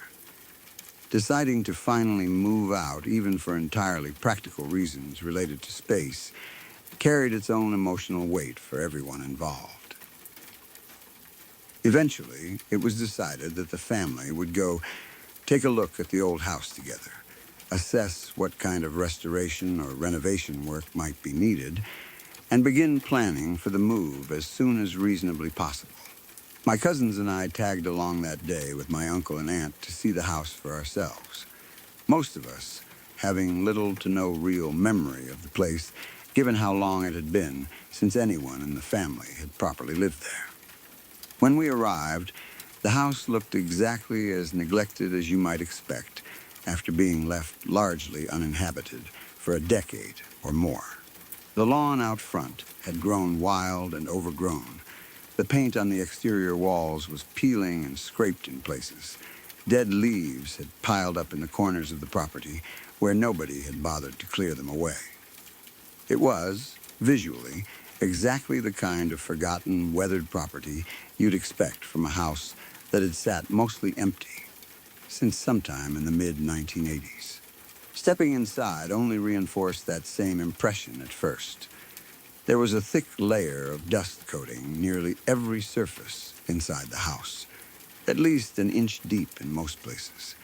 Exactly what you'd expect from a home that had gone unused and largely unmaintained for so many years. Given that the house sat in a nice, upscale part of Delhi surrounded by plenty of greenery, we were mildly surprised at just how much dust had accumulated, though nothing about that alone seemed particularly out of the ordinary. What was genuinely surprising, and this is really where the story starts to become something more than just a family's return to a long-neglected property, was what we found when we came across the pictures of Lord Hanuman displayed throughout the house. Along with the small in-house temple area that had been set up somewhere within the home, the way many traditional Indian households maintain a dedicated space for prayer and religious observance. None of those pictures had even the smallest amount of dust or dirt on them, not a single speck, standing out starkly against every other surface in the house that was thoroughly coated in the accumulated grime of over a decade of neglect. The small temple area itself was similarly spotless, clean enough, as we joked at the time, that you genuinely could have eaten off the floor in that particular corner of the house, in complete contrast to the rest of the property surrounding it. We stood there for a moment, all of us a little bewildered by what we were looking at, unable to come up with any immediately obvious explanation for how one small section of an otherwise completely neglected house could have remained so perfectly clean while everything around it gathered dust for years on end. Someone suggested that maybe the room had somehow been sealed off better than the rest of the house, kept away from whatever draft or airflow was depositing dust everywhere else, but that explanation didn't really hold up once we looked more closely, since the temple area wasn't in any kind of separate, closed-off room at all. Just an open corner of the house exposed to the same air as everything surrounding it. Eventually, we simply offered up a quiet prayer of thanks to the Lord for whatever mysterious reasoning lay behind it, and continued on with the practical business of inspecting the rest of the house before heading back home for the day. Once we got back, we mentioned this strange detail about the dust to Chichaji, curious whether he had any explanation for it, given how closely he'd managed the property over all those years the family had been away. What he told us next turned out to be far more unsettling than any of us had anticipated, laying out the full history of what had actually happened in that house since 1975, the year my family had originally moved out. According to Chichaji, the very first tenants who moved into the house sometime during the winter of 1976, never felt comfortable there from almost the moment they arrived. Strange, unexplainable noises seemed to plague the household regularly. Pots and pans would fall in the kitchen, with no one nearby to have knocked them over. The children in that tenant family were sick constantly, an ongoing pattern of illness that never seemed to have any clear medical explanation behind it. One ailment clearing up only for another to take its place within days. As though something in that house simply didn't want young children staying comfortably under its roof. Eventually, after enduring about a year of this, that family packed up and left the house entirely, unwilling to continue living under those conditions any longer. After they left, an elderly couple moved in next, described as very religious people who took their faith seriously in their day-to-day life. The wife in particular prayed daily, maintaining the household's spiritual practices diligently, and for a while, things seemed genuinely calm in the house under their care. The kind of calm the family had almost started to believe meant the earlier tenants' troubles had simply been an unfortunate coincidence unrelated to the house itself. That calm didn't last indefinitely, though. The elderly woman eventually fell seriously ill and passed away in the hospital. Once her husband was left alone in that house without her, he began experiencing strange shadows moving through the rooms and suffering from terrible, recurring nightmares that disturbed his sleep night after night, unable to cope with whatever he was experiencing alone in that space. He moved out himself within just a few weeks of losing his wife.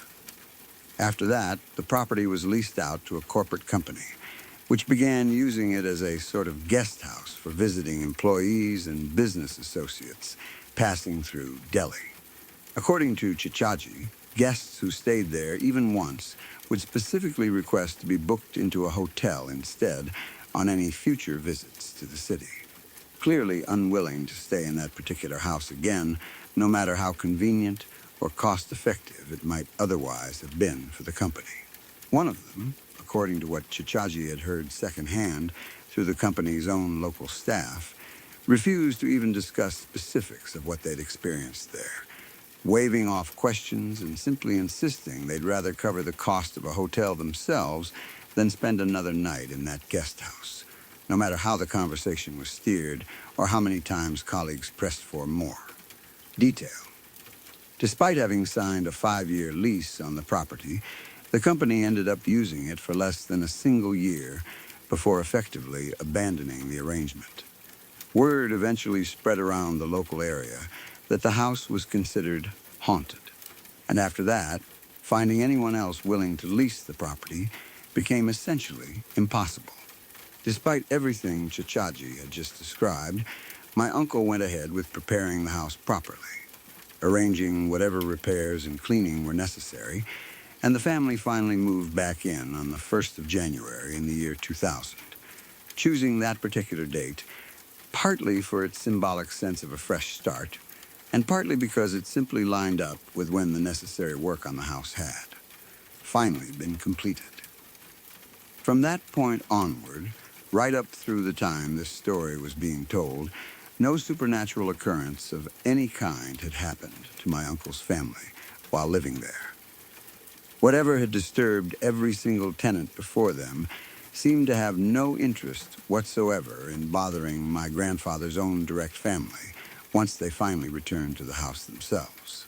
The general consensus among the various religious pundits my Nani consulted with over the years about the whole situation was that my Nana's spirit, his Atma, had remained present in that house the entire time, and that he simply did not want anyone else staying there except for his own family.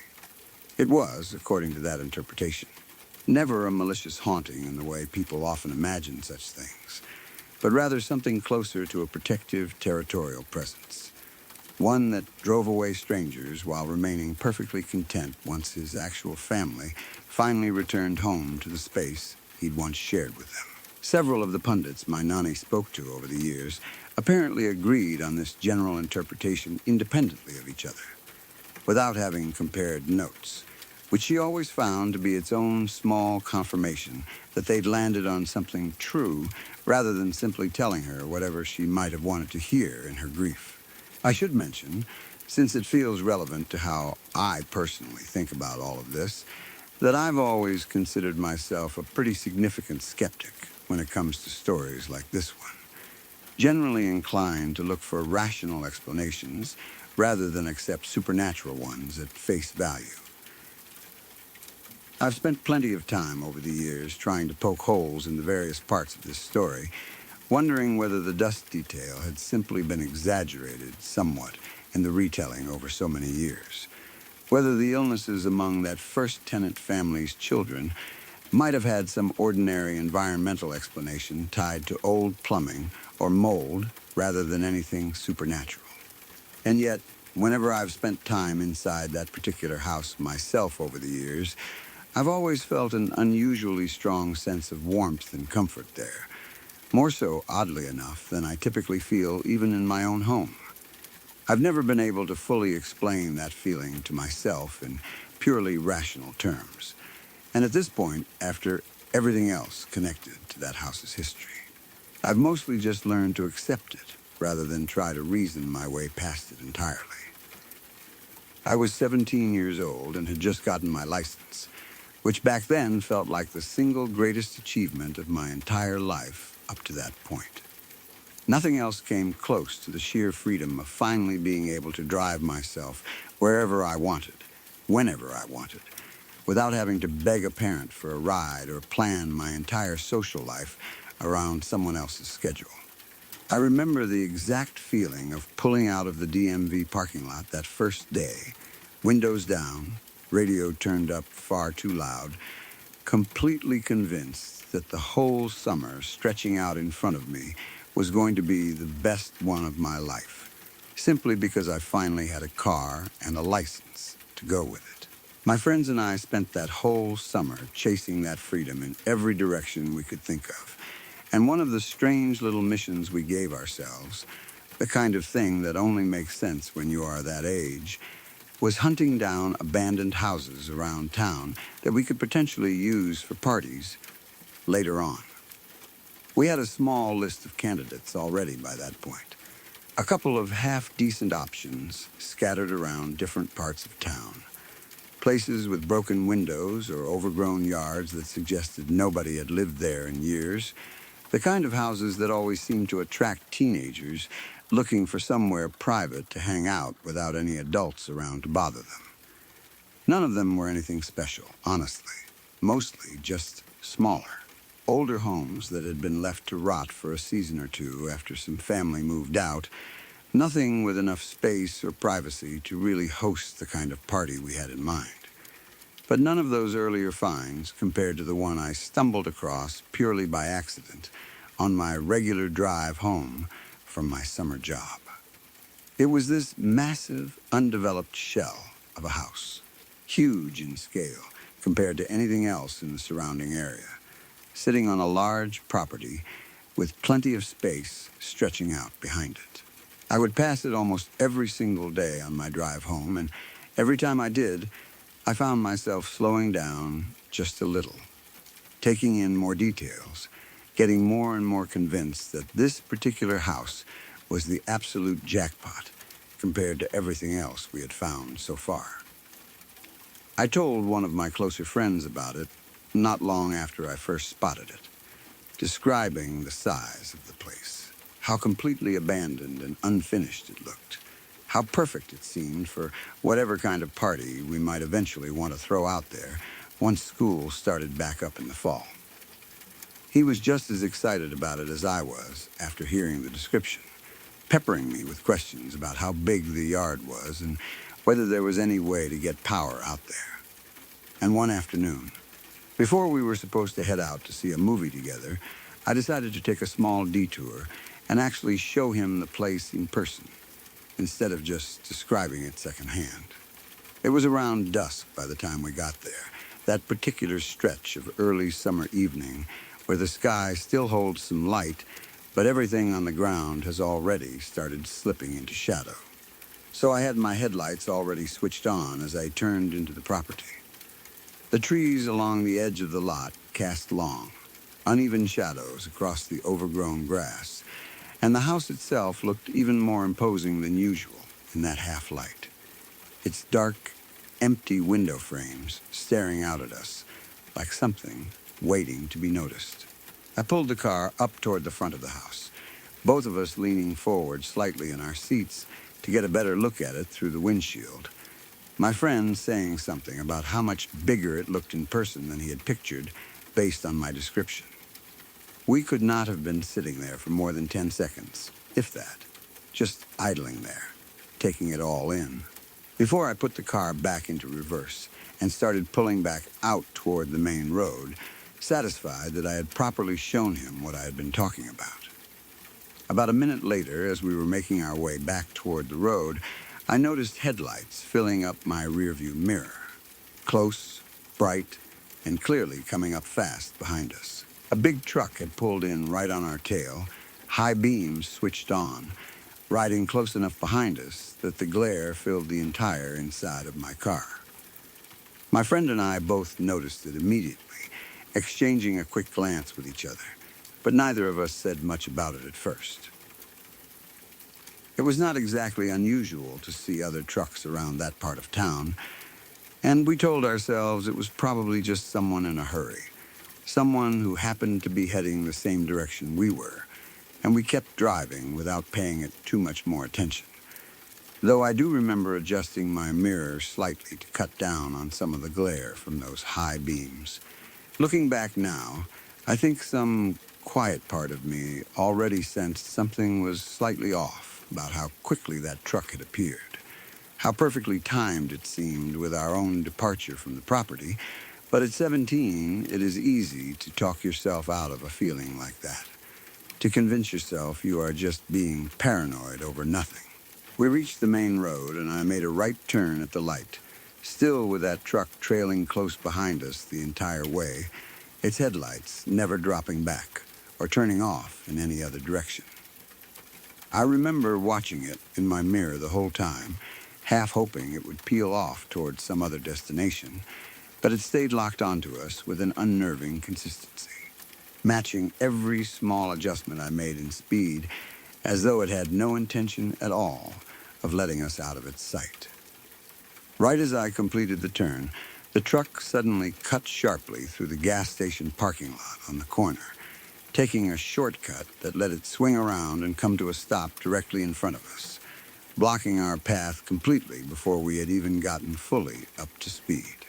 Out of the truck stepped a huge man, easily the biggest person I had personally ever seen up close at that point in my life. Broad-shouldered and tall in a way that made him look like he could tear the door off my car without much effort at all if he wanted to. He moved toward us without any hesitation at all, no pause to check for oncoming traffic, no glance in any other direction, just a straight, purposeful walk directly toward my side of the vehicle, his boots crunching against the gravel of the gas station lot with every heavy step. My friend and I both froze completely. Any earlier bravado about exploring abandoned houses and planning secret parties evaporating instantly, replaced by a raw, immediate fear neither of us tried to hide from each other in that moment.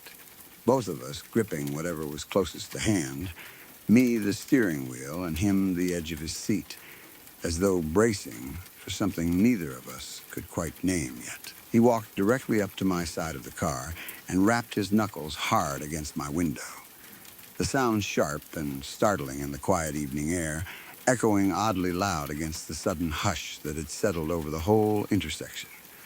I did not see any real choice but to roll it down, my hand shaking slightly as I reached for the switch, my mind racing through every possible outcome of this interaction, almost none of which felt good. And here is the part that still genuinely unsettles me the most whenever I think back on that night. This was not some quiet, empty side street. It was a busy road, one I drove on all the time, one that normally had a steady stream of cars passing by at almost any hour.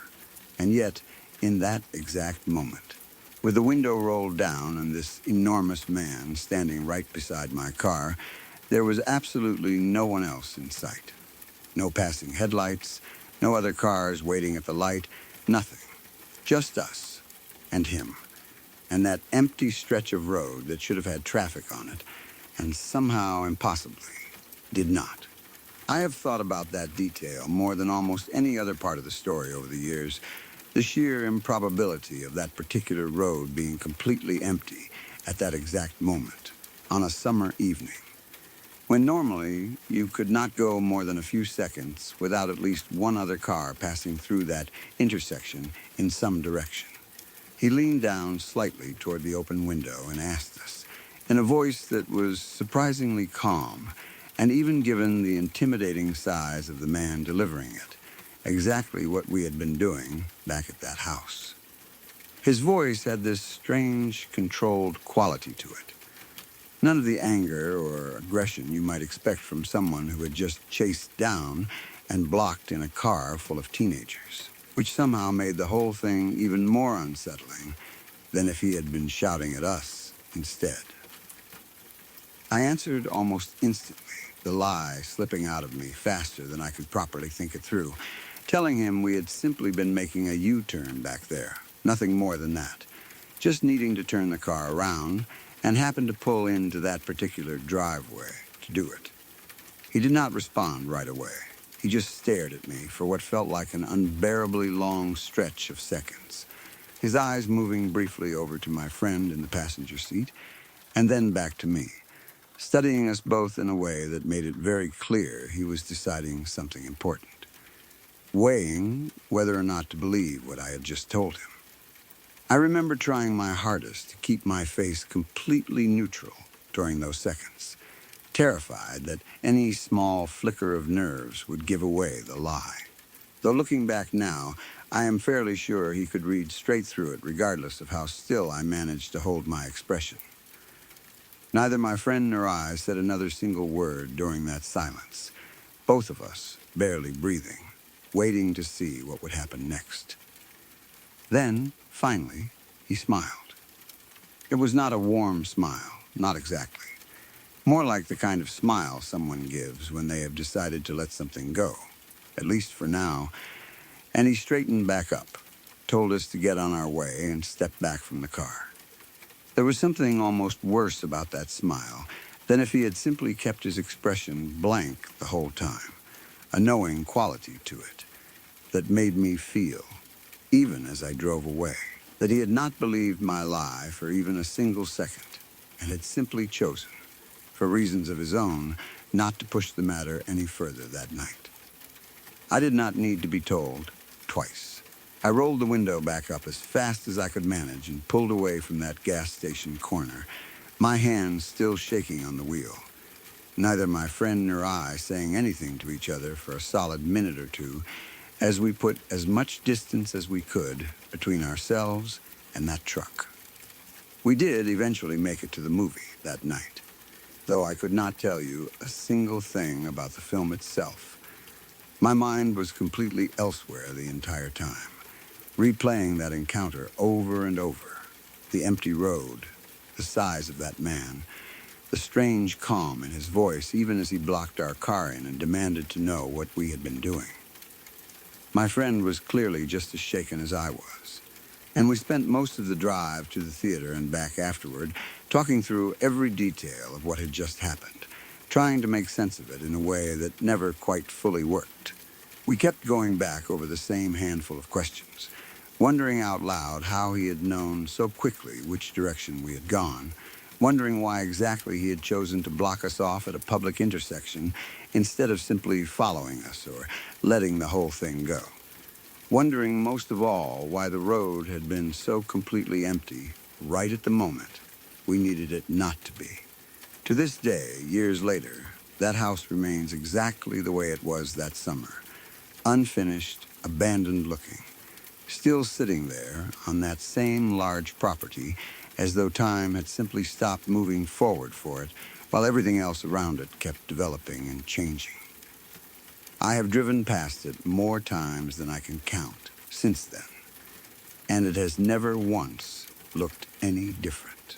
No new construction, no signs of anyone actually living there or finishing the work that was clearly left half done at some point in the past. Every single time I pass it, even now as an adult with my own family and my own worries to occupy my mind, some small part of me still tenses up slightly, my eyes flicking instinctively toward the driveway, half expecting to see that same truck parked there waiting. I have my own theory about what that place actually is, and it is not a particularly comforting one. Given how enormous that man was, given how calmly and confidently he handled blocking off two teenagers on a busy public road, given the sheer impossible emptiness of that stretch of road at the exact moment he chose to confront us, and given that the house itself has never shown any sign of actual development in all the years since, I am fairly convinced that place is being used for something far less innocent than an unfinished construction project waiting on a new owner. I think it is some kind of drug operation, something that requires exactly the kind of privacy and quiet intimidation that man was clearly there to enforce that evening. I have thought about it from a few different angles over the years, tried to imagine other, more mundane explanations that might fit all the same strange details. A private security contractor hired to keep trespassers off an investment property, an overprotective caretaker looking after a house that belonged to someone wealthy and reclusive. But none of those explanations have ever quite managed to account for everything, especially not that unnervingly empty road at the exact moment we needed witnesses the most. A couple of years after that night, out of pure curiosity, I actually tried looking up the property online, hoping some public record might tell me who officially owned it, or what permits, if any, had ever been filed for construction there. What I found was frustratingly thin, an old listing from years before I was even born showing the lot had been sold, and then nothing after that. No permits, no updates, no clear record of who currently held the deed. It was as if the place had simply fallen off the map the moment that original sale went through, which only made my theory feel a little more plausible rather than less, even though I fully recognize that absence of public records does not automatically mean something sinister, only that whatever was happening out there was clearly not something anyone involved wanted easily traced. We never went back, not once, not even out of curiosity. Not even years later, when we were both old enough that the idea of getting caught trespassing somewhere felt like a much smaller concern than it had at 17. Whatever that house actually is, whatever that man was really protecting that night, neither of us has ever wanted to find out badly enough to risk another encounter like that one. We crossed it off our list of potential party spots that same night, obviously, and we made sure every other friend who asked about it over the following months got warned off it too. Though I never told most of them the full story of exactly why, just that it was not worth the risk, and left it at that. Even now, whenever the topic of that summer comes up among old friends, someone inevitably brings up the abandoned house and the truck, and the story gets retold with the same disbelief every single time, as though none of us can quite fully accept, even after all these years, how close we came that evening to something we still cannot properly explain. My friend who was in the car with me that night still lives in the same town, and every so often, usually late at night, driving home from somewhere, one of us will text the other some version of the same joke whenever we happen to pass anywhere near that road. Something short like "still there," or "you seeing this," referring to the fact that the house remains just as unfinished and untouched as it was that summer we first found it. It has become a strange, private piece of shared history between the two of us, something that nobody else who was not there could ever fully understand the weight of, no matter how many times we try to explain it. Some nights, when I catch myself glancing toward that dark, empty driveway as I drive past, I find myself wondering, just for a second, whether that same man is still out there somewhere, still watching over whatever is really happening behind that unfinished front door. When I was about 10 years old, my whole extended family had gathered at my grandparents' house for one of those big family evenings that happened every so often, the kind where every cousin and sibling from both sides of the family ends up crammed into the same house at the same time. Those gatherings always had a particular energy to them that I still remember fondly. The smell of whatever big meal had just been cooked still hanging in the kitchen, cousins greeting each other loudly the moment they walked through the front door, the adults gradually drifting off into their own conversations, while we kids formed our own separate world in whichever room had the most space to spread out in, usually spilling out sleeping bags and blankets across the floor long before anyone actually planned on sleeping in them. All of my cousins and siblings were there that night, somewhere around 10 of us kids in total, ranging in age from the little ones barely old enough to sit still through a movie to the older cousins who were already teenagers and considered themselves basically in charge of the rest of us whenever the adults were not directly in the room. The parents and grandparents had all gone out together for an adult dinner somewhere in town, leaving the whole house to us kids for the evening, trusting the oldest cousins to keep everyone fed, entertained, and out of any serious trouble whatsoever until they got back later that night. For the most part, that trust was well placed. We had settled into the living room not long after the adults left.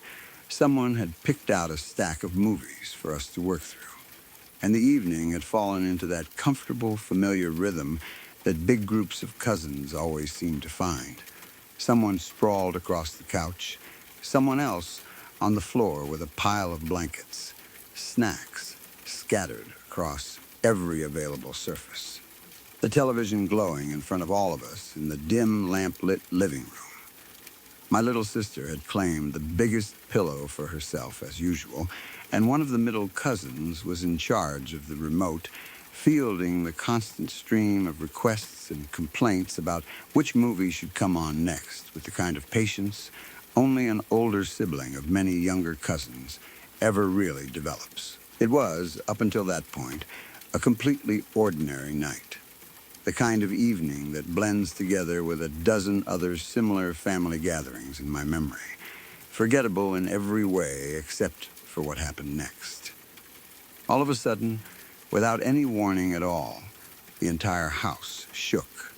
Not a small tremor, not something you could convince yourself you had imagined a second later, but a real, physical shake that rattled through the floor and the walls at the exact same moment that a huge flash of light came pouring in through the windows facing the backyard.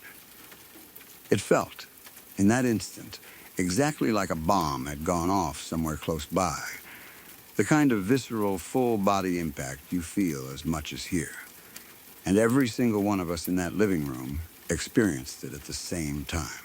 Together, no question afterward of whether any one person had simply imagined it or misread some ordinary sound. I remember the specific sensation of it even now, years later, the way it seemed to move up through the floorboards and into the couch cushions and then straight into my own chest, a kind of pressure that had no obvious source and no obvious explanation attached to it. We heard it. We felt it, the shake traveling up through the floor and into our own bodies where we sat. And we saw it, that sudden, blinding flash lighting up the entire backyard and the windows facing it for what felt like a full second, maybe longer, though it likely lasted only a fraction of that in reality. There was no mistaking any of it for something ordinary. No reasonable explanation immediately available to any of us sitting there in that room. Just 10 children suddenly hit all at once by something none of us could explain or understand. For a brief moment afterward, nobody in that room moved or spoke at all. The whole living room frozen in a strange, stunned silence broken only by the faint sound of the movie still playing on the television, as though nothing at all had happened.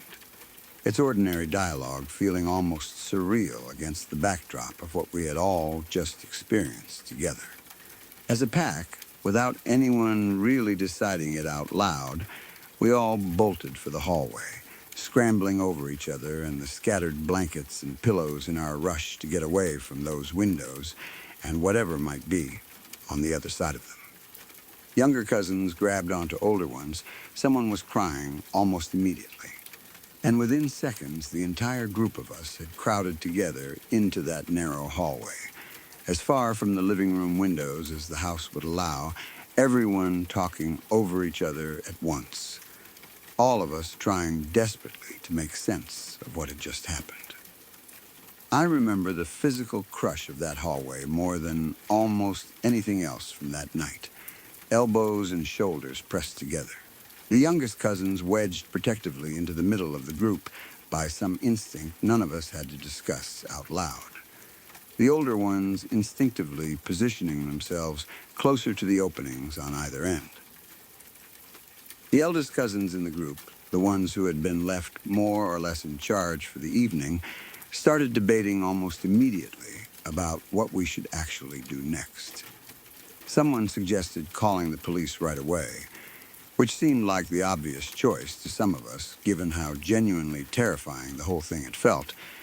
But ultimately, the older cousins decided against it, worried that involving the police before even talking to our own parents might end up making the situation more complicated or more frightening than it needed to be, especially since none of us could say for certain what had actually happened or whether it was truly dangerous. I remember one of my older cousins actually had his hand on the phone, ready to dial. Before another cousin talked him out of it, the two of them going back and forth in hushed, urgent voices while the rest of us watched, waiting to see which decision would win out. Instead, they decided to call the parents directly, interrupting their dinner to explain, as calmly as a group of shaken children reasonably could, that something had just happened at the house that none of us understood, and that we needed them to come home. That phone call felt like it took forever. All of us crowded around whichever cousin was actually holding the phone, trying to hear both sides of the conversation, trying to gauge from our parents' voices on the other end whether they were taking this seriously or assuming we were just overreacting to something silly.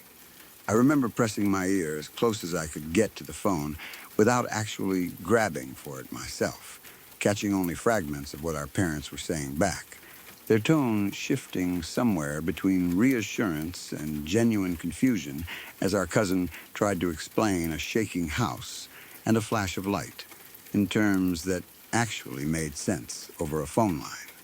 Looking back now, I think our parents were caught somewhere between genuine concern and mild disbelief, torn between wanting to rush home immediately and needing more concrete details than a group of frightened children were really able to provide over a shaky phone call. After we hung up, we stayed clustered together in that hallway for what felt like a very long stretch of time. None of us willing to go back into the living room, none of us even willing to talk too loudly, as though staying quiet might somehow keep whatever had happened from happening again. Eventually, after several long minutes had passed with nothing more occurring, some small measure of our courage started creeping back, mostly because sitting cramped together on a hallway floor was not exactly comfortable, and because that initial adrenaline had started to fade just enough for some of the older cousins to start feeling a little braver, or at least a little more willing to pretend that they were. We ventured back out into the living room eventually, but not without taking precautions first. Someone, I honestly do not remember exactly who, suggested we should not go back out there completely unarmed, just in case whatever had caused that shake and that flash was still out there somewhere. And within a few minutes, several of us had armed ourselves with whatever makeshift weapons we could quickly find around the house. Someone grabbed a broom from the kitchen closet, Someone else took a heavy flashlight, more useful as a blunt object than an actual light source, in the hands of a nervous 10-year-old. I remember one of my older cousins grabbing a fireplace poker, holding it out in front of him like he genuinely expected to have to use it on something as we all shuffled back out together into the living room, moving as a tight, nervous group rather than spreading out the way we normally would have. Even the youngest kids among us, the ones too small to actually carry anything remotely useful as a weapon, found themselves clutching whatever nearby object felt reassuring. A throw pillow, a stuffed animal, anything at all that gave their hands something to hold on to during those tense first minutes back in that room. We spent the next half hour like that, huddled together in the living room with our improvised weapons close at hand. The television left off now, all of us listening intently for any further sound from outside, glancing constantly toward the windows facing the backyard, half expecting something else to happen at any moment. Every small, ordinary sound the house normally made without anyone noticing suddenly seemed impossibly loud and significant in that 30-minute stretch. The refrigerator cycling on in the kitchen, a floorboard settling somewhere down the hall, the wind picking up slightly outside and brushing a branch against one of the windows. Each time, the whole group of us would tense together, weapons raised slightly, before slowly relaxing again once it became clear the sound was nothing more than the ordinary house doing what old houses do. Nothing did happen again, though. No further shaking, no additional flashes of light. Nothing at all beyond the ordinary quiet sounds of an empty house settling around us. Slowly, as those 30 minutes stretched on without incident, some of the younger kids actually managed to fall asleep right there on the living room floor, exhausted from the fear and the late hour combined, while the rest of us stayed alert, taking informal turns keeping watch toward the back windows. When the parents finally arrived home, cutting their dinner short to come check on us, they walked in to find a living room full of children clutching brooms and flashlights, several of the youngest ones curled up asleep despite everything, and the rest of us wide-eyed and clearly still shaken from whatever had happened earlier that evening. Their initial reaction, understandably, was closer to confused amusement than genuine alarm. Several of them exchanging looks that made it fairly clear they thought we had simply worked ourselves up over nothing.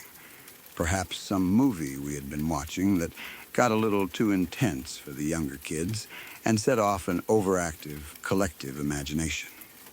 My aunt actually laughed out loud at first, taking in the sight of us standing there with our improvised weapons, before catching the expression on my own mother's face and realizing that perhaps this deserved a slightly more serious response than she had initially given it.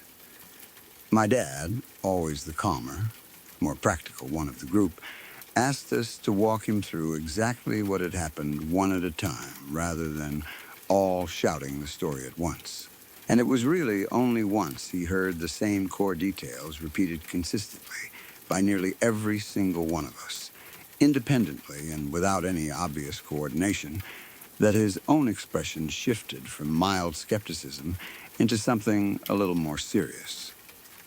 But they did take it seriously enough to actually check things out properly once they got their bearings. They walked the entire backyard themselves with flashlights, checking every corner, every fence line, every possible source of a large flash of light or a shake strong enough to be felt throughout the whole house. My dad walked the perimeter of the yard twice, according to what he told me later, once quickly to satisfy himself nothing obvious was wrong, and a second time much more slowly, actually crouching down here and there to examine the grass and the dirt more closely once the first pass turned up nothing, checking under the shed and along the base of the fence with the beam of his flashlight sweeping carefully back and forth. They found absolutely nothing.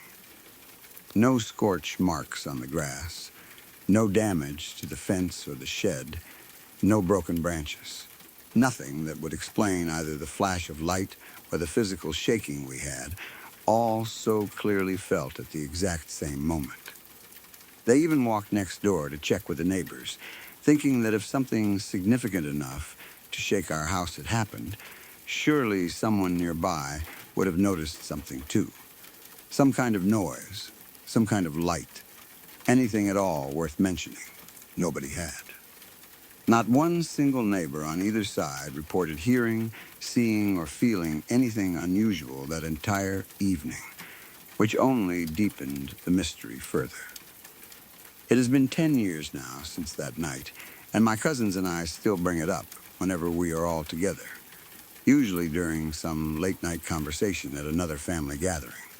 Someone eventually steering the conversation back around to that strange, unexplained evening from our childhood. We have gone through every possible explanation we can think of over the years, comparing notes, trying to piece together some theory that actually accounts for everything we experienced that night. Some kind of transformer exploding somewhere nearby that somehow left no visible trace. Some strange, localized weather phenomenon, though none of us have ever found anything that quite matches what we felt and saw. Even, half joking and half serious, depending on who is telling it that particular night, something a little more unexplainable than any ordinary physical cause. One of my cousins, the one who is usually the most skeptical of us all about anything unexplained, still admits that out of everything strange that has ever happened to any of us as a family, that particular night is the one he has never been able to fully explain away, no matter how many rational theories he tries to talk himself into. We have tried, at different points over the years, to track down old weather records or news reports from that specific date, hoping something official might turn up an explanation none of us had thought of, some regional power grid issue, some unusual atmospheric event, anything documented that might finally give us a satisfying answer.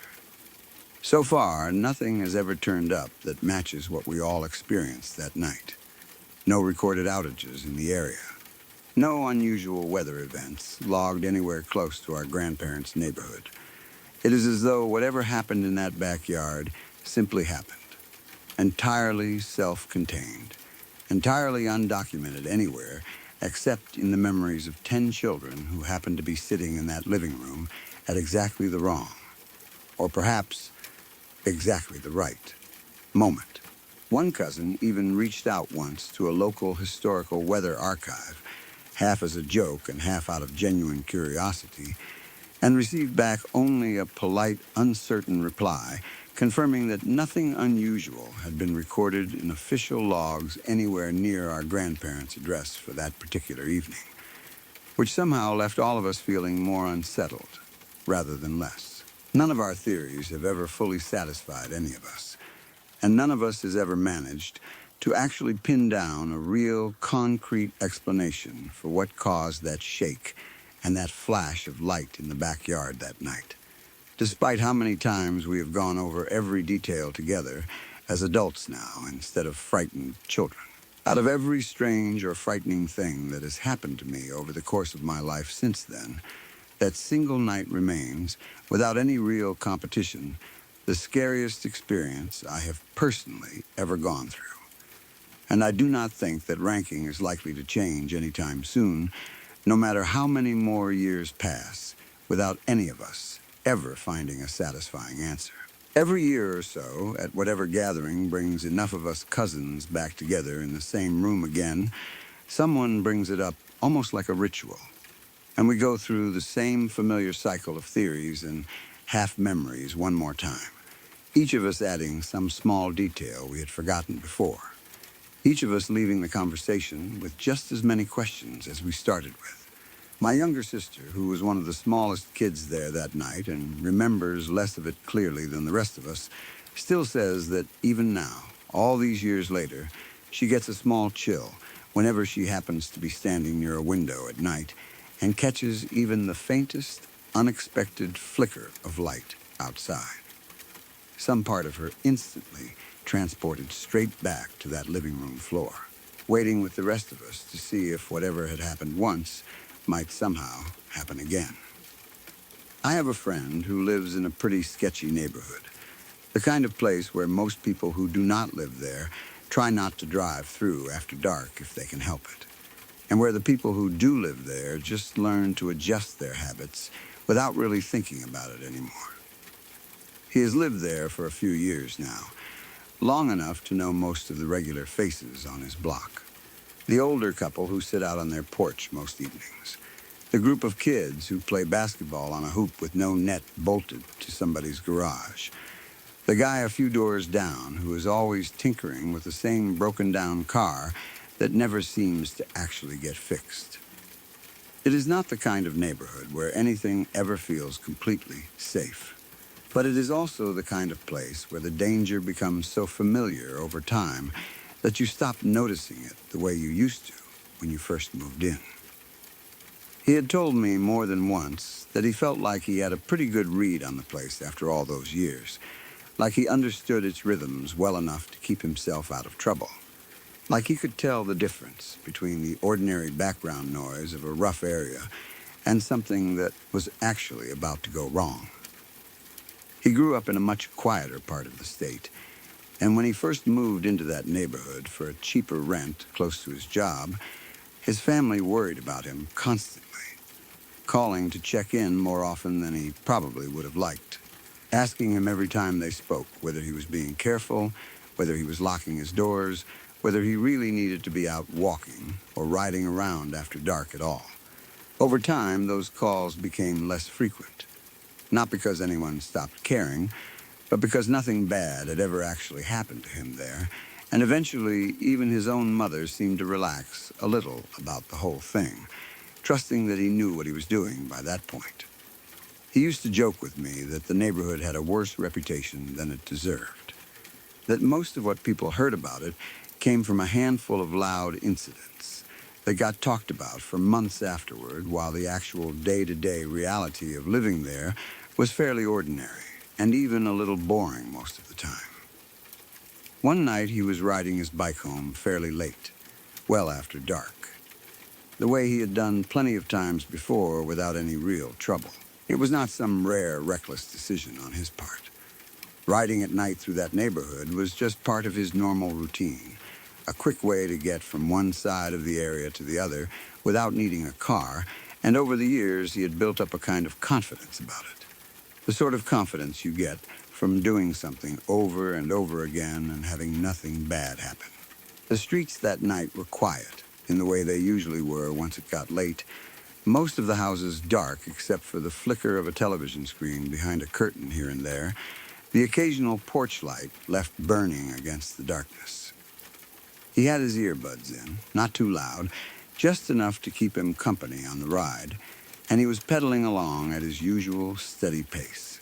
Not in any particular hurry, just heading home the way he always did.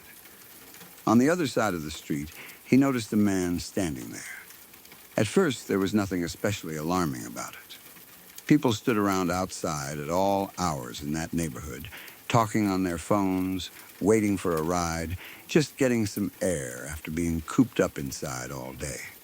My friend barely gave the guy a second thought at first, just registering him the way you register any other stranger you pass on a familiar street. A shape at the edge of your vision that your brain files away and moves past without much attention. If anything, he told me later, the man looked almost unremarkable in that first glance. Medium height, dark clothing. Nothing about his posture or the way he was standing that would have made anyone slow down or think twice. The sort of figure you could pass a dozen times on that street without ever really registering as an individual person at all. But then, the man turned. Not just glancing over out of idle curiosity, the way most people do when a bike passes by, but turning his whole body to directly face my friend, and in that same motion, he started moving, fast, cutting straight across the street toward him, with long, aggressive strides that closed the distance shockingly quickly. My friend told me that for a split second, his brain simply refused to process what was happening. That strange delay you get sometimes when something so far outside of normal experience is unfolding right in front of you. And your mind keeps trying to explain it away as something ordinary, even as the evidence mounts that it is anything but ordinary. He said his first thought, absurd as it sounds now, was that maybe the man had mistaken him for someone else, some other cyclist he had a grudge against, because there seemed to be no other explanation for why a total stranger would suddenly start sprinting toward him with that kind of intent. Then he saw the knife. The streetlight above caught it as the man swung his arm. A quick flash of metal that suddenly made the whole situation snap into terrifying focus. The man was screaming now, too, his voice raw and full of a kind of rage that did not seem to have any obvious source or reason behind it, shouting over and over that he was going to fucking kill him. The words getting louder and more frantic, with every stride he closed between himself and the bike. My friend said that single flash of metal was the moment everything shifted from confusion into pure survival mode. The moment his body finally understood what his mind had still been struggling to accept. My friend said his body reacted before his mind had even fully caught up with what his eyes were telling him. He did not consciously decide to swerve, or to pedal harder, or to do any of the things that ended up saving him. His body just did them, some old animal instinct, kicking in and taking over completely, steering the bike hard to one side even as the man closed in, the knife slicing through empty air where my friend's arm or side would have been if he had kept riding in a straight line even 1 second longer. He told me later that he could actually feel the air move as the blade passed close by him, or maybe that was just his imagination working overtime in the panic of the moment, filling in sensory details that made the whole thing feel even more real and even more immediate than it probably already was. Either way, he did not stop to think about which explanation was correct. He just kept pedaling, harder than he had ever pedaled in his life, his legs burning almost immediately from the sudden violent effort, his heart slamming against his ribs so hard he told me it actually hurt. A real physical pain in his chest that lasted long after the danger itself had passed. He said the strangest part, looking back on it, was how quiet everything else seemed to become in that moment. How the music still playing through his earbuds sort of faded into the background of his awareness entirely, replaced by nothing but the sound of his own breathing and the man's voice still screaming somewhere behind him, and the frantic rhythm of his own heartbeat pounding in his ears louder than anything else in the world. He did not look back at first. Every part of him was focused entirely on the road ahead, on getting as much distance as possible between himself and that screaming man with the knife, on simply not falling off the bike in his panic, which he said felt like a very real possibility given how hard he was shaking, when he finally did risk a glance over his shoulder. After what felt like several minutes, but was probably closer to 10 or 15 seconds, the man was no longer chasing him. He had stopped somewhere back on the street, still visible under one of the streetlights, standing there watching my friend ride away, no longer running, no longer screaming, just standing and staring after him, with the knife still held loosely down at his side. My friend did not slow down even after seeing that the man had stopped chasing. If anything, seeing him standing there, motionless and staring, was almost worse than the chase itself had been, because it meant the man was still out there, still watching, and there was no way to know for certain that he would not suddenly start running again if my friend gave him any kind of opening. He rode the rest of the way home faster than he had ever ridden that route before, taking a slightly longer way than usual just to avoid passing anywhere near where the man had been standing, cutting through a couple of side streets he normally avoided at night simply because they were less familiar to him. He told me his mind kept racing through worst-case scenarios the entire way, wondering if the man somehow knew a shortcut, wondering if he might be waiting around the very next corner, even though logically he understood that the man had been left far behind him within the first few seconds of the chase. When he finally got home, he told me he sat on his own front step for a long while before he could bring himself to actually go inside, just trying to catch his breath, trying to get his hands to stop shaking long enough to properly get his key into the lock. He said the whole ride home afterward felt strange in a way he found hard to describe, like his body was still fully in fight or flight mode, even though the actual danger had passed several minutes earlier, like some part of his brain simply refused to believe it was truly over yet. He called me that same night, still clearly shaken, and told me the whole story from start to finish, while I sat there on the other end of the line feeling my own stomach twist tighter with every detail. He kept going back over certain parts of it, almost like he needed to say them out loud a few times to fully believe they had actually happened. The way the man had just turned and started charging without any warning at all. No words exchanged first, no confrontation building up the way you might expect, just an instant, explosive shift from standing still to sprinting across the street with a knife raised. The sound of his own screaming, so full of rage that it did not even sound entirely human in the moment, more like something running purely on instinct and fury than a person having any kind of coherent thought behind their actions. I could hear his voice shaking a little even over the phone, and I remember not really knowing what to say back to him, other than just staying on the line and letting him talk for as long as he needed to. We talked about whether he should call the police, and eventually he did, giving them what description he could of the man, though it was not much to go on in the darkness and the panic of the moment, mostly just general height and build, and the fact that he had been wearing dark clothing that made him blend even further into the shadows of the street. The police took the report, but were honest with him that without more to go on, there was probably not much they would be able to do, especially with no injuries and no clear evidence beyond his own account of what had happened. That was frustrating to hear, but neither of us were particularly surprised by it either, given how these things usually go in that part of town. He filed a follow-up call about a week later just to see if anything had come of the report, and the officer he spoke to told him there had been no other similar incidents reported recently in that area, which left him with the unsettling thought that either the man had simply moved on somewhere else or that other people who had encountered him had never bothered reporting it at all, or worse, had not been lucky enough to get away and tell anyone about it.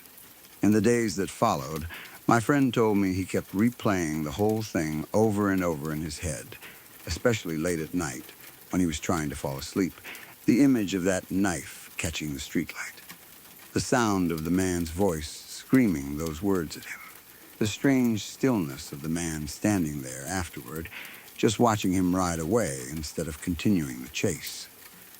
He said he could not shake the feeling that if he had been going even slightly slower, or if his body had reacted even a half-second later than it did, the outcome of that night could have been very different. And that thought alone was enough to keep him awake, staring at his ceiling, more nights than he would like to admit. He told me he started noticing small things about his own apartment that had never bothered him before. The way the streetlight outside his window cast a long shadow across his bedroom wall every night. The sound of footsteps passing on the sidewalk below that he had never really paid attention to in the past. None of it was rational. He knew that, even as he was experiencing it. But rational or not, it was there, sitting in the back of his mind every single night for weeks afterward. He also told me that for a while he found himself avoiding certain conversations entirely, changing the subject whenever anyone brought up biking or the neighborhood in general, not wanting to have to explain the whole story again and relive it out loud one more time.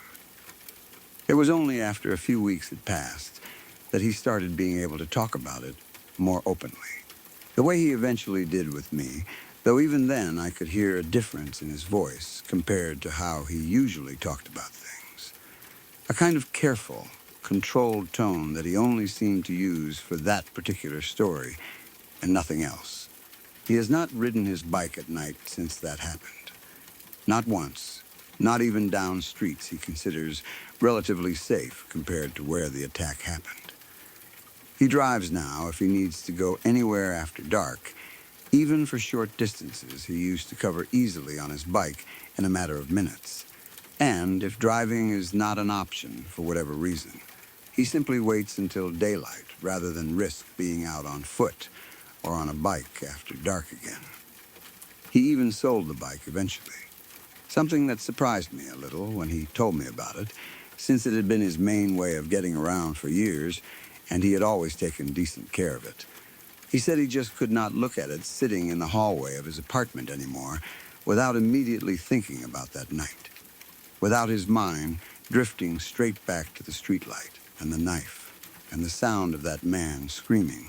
So getting rid of it felt like the only way to actually put some real distance between himself and the memory, rather than being reminded of it every single day. I understand completely why he made that choice, even though it clearly frustrates him sometimes, having to plan his whole schedule around avoiding something that only happened once, on one particular night, that could just as easily never happen again. But I also understand that some experiences leave a mark that logic alone cannot fully erase. No matter how many times you tell yourself, the odds of it happening twice are incredibly small. He still lives in that same neighborhood, still recognizes most of the same regular faces on his street, still sits out sometimes talking to his neighbors the way he always used to. In a lot of ways, his life looks exactly the same as it did before that night.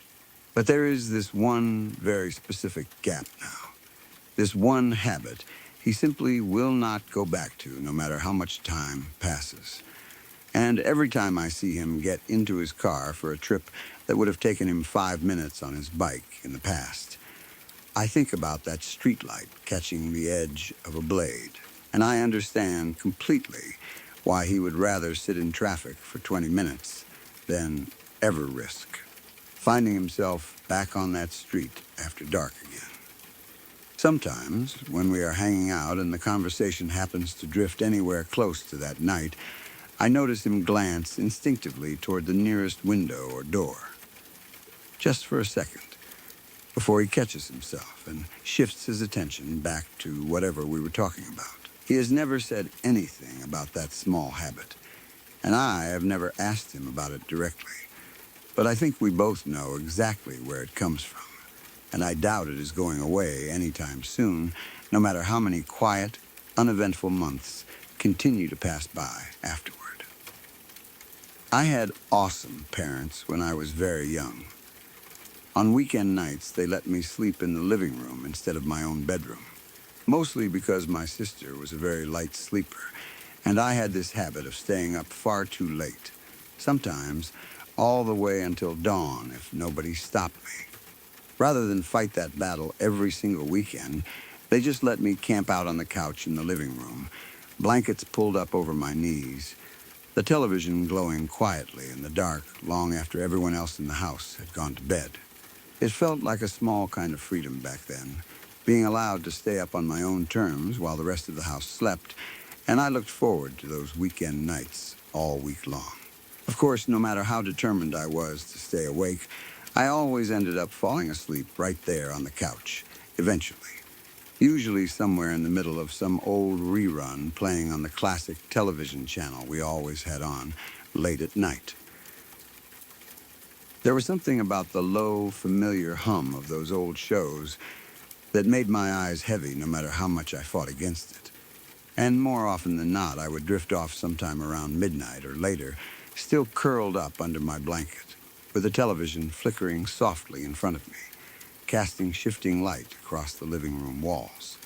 It felt like a comfortable, familiar ritual, one I looked forward to every weekend without ever once thinking that anything could go wrong with it. We lived out in a rural part of Georgia, The kind of place where the houses sit spread far apart from each other, and the land between them is thick with trees, tall pines and old hardwoods that crowded close around our property on almost every side. During the day, it always felt peaceful out there, quiet in a good way, the kind of quiet you only get far away from any real town. At night, though, especially once you were the only one still awake in the house, that same quiet could feel very different, heavier somehow, more aware of itself. Our closest neighbor was far enough away that you could not see their porch light from ours, and the road out front was the kind that maybe saw a handful of cars pass by after dark on any given night. I had grown up used to that isolation, comfortable in it even, the way you get comfortable with anything familiar, but there were still nights, usually when the wind picked up and made the trees creak and sway, when the size of the darkness pressing in around our house felt a little more noticeable than usual. One night, I woke up to a strange, prickly feeling crawling across my skin. It is hard to explain exactly what that feeling was like if you have never experienced it yourself, but it was not like waking up from a bad dream, and it was not like waking up because of any particular sound either. It felt more like some kind of instinct reaching up out of a deep sleep and physically pulling me awake. A feeling so strong and so immediate that my body reacted before my mind had even fully caught up. I bolted upright into a sitting position on the couch, wide awake in an instant, my heart already beating fast, even though I could not have told you why at that exact moment. Almost without thinking about it, my eyes went straight to the front window, drawn there by something I could not name. In perfect pale light cast down from the moon that night, clear and bright enough to see by, I saw the silhouette of someone sitting up in one of the trees just outside our front window. I remember the shape of it more than any real detail.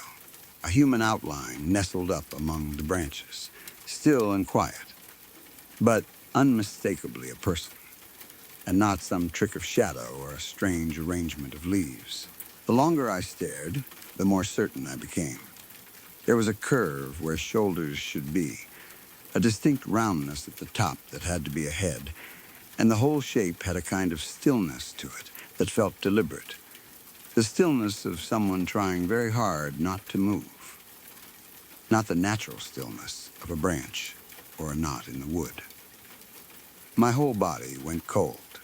I sat there frozen for what felt like a long time, just staring at that shape, part of me hoping desperately that if I kept looking hard enough, it would resolve itself into something ordinary, a broken branch, an odd shadow, anything other than what it actually was.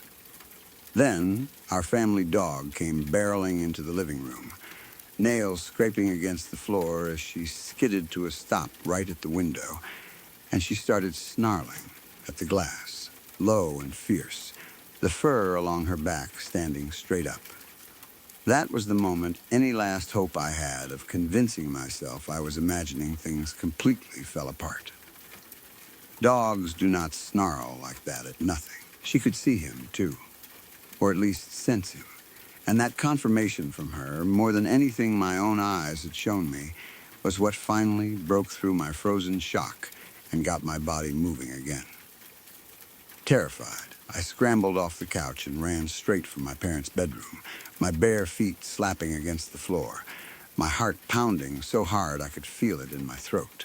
I burst through their door and tried to explain, breathless and shaking, that there was a strange person outside, up in the tree, right outside the front window, that the dog had seen him too.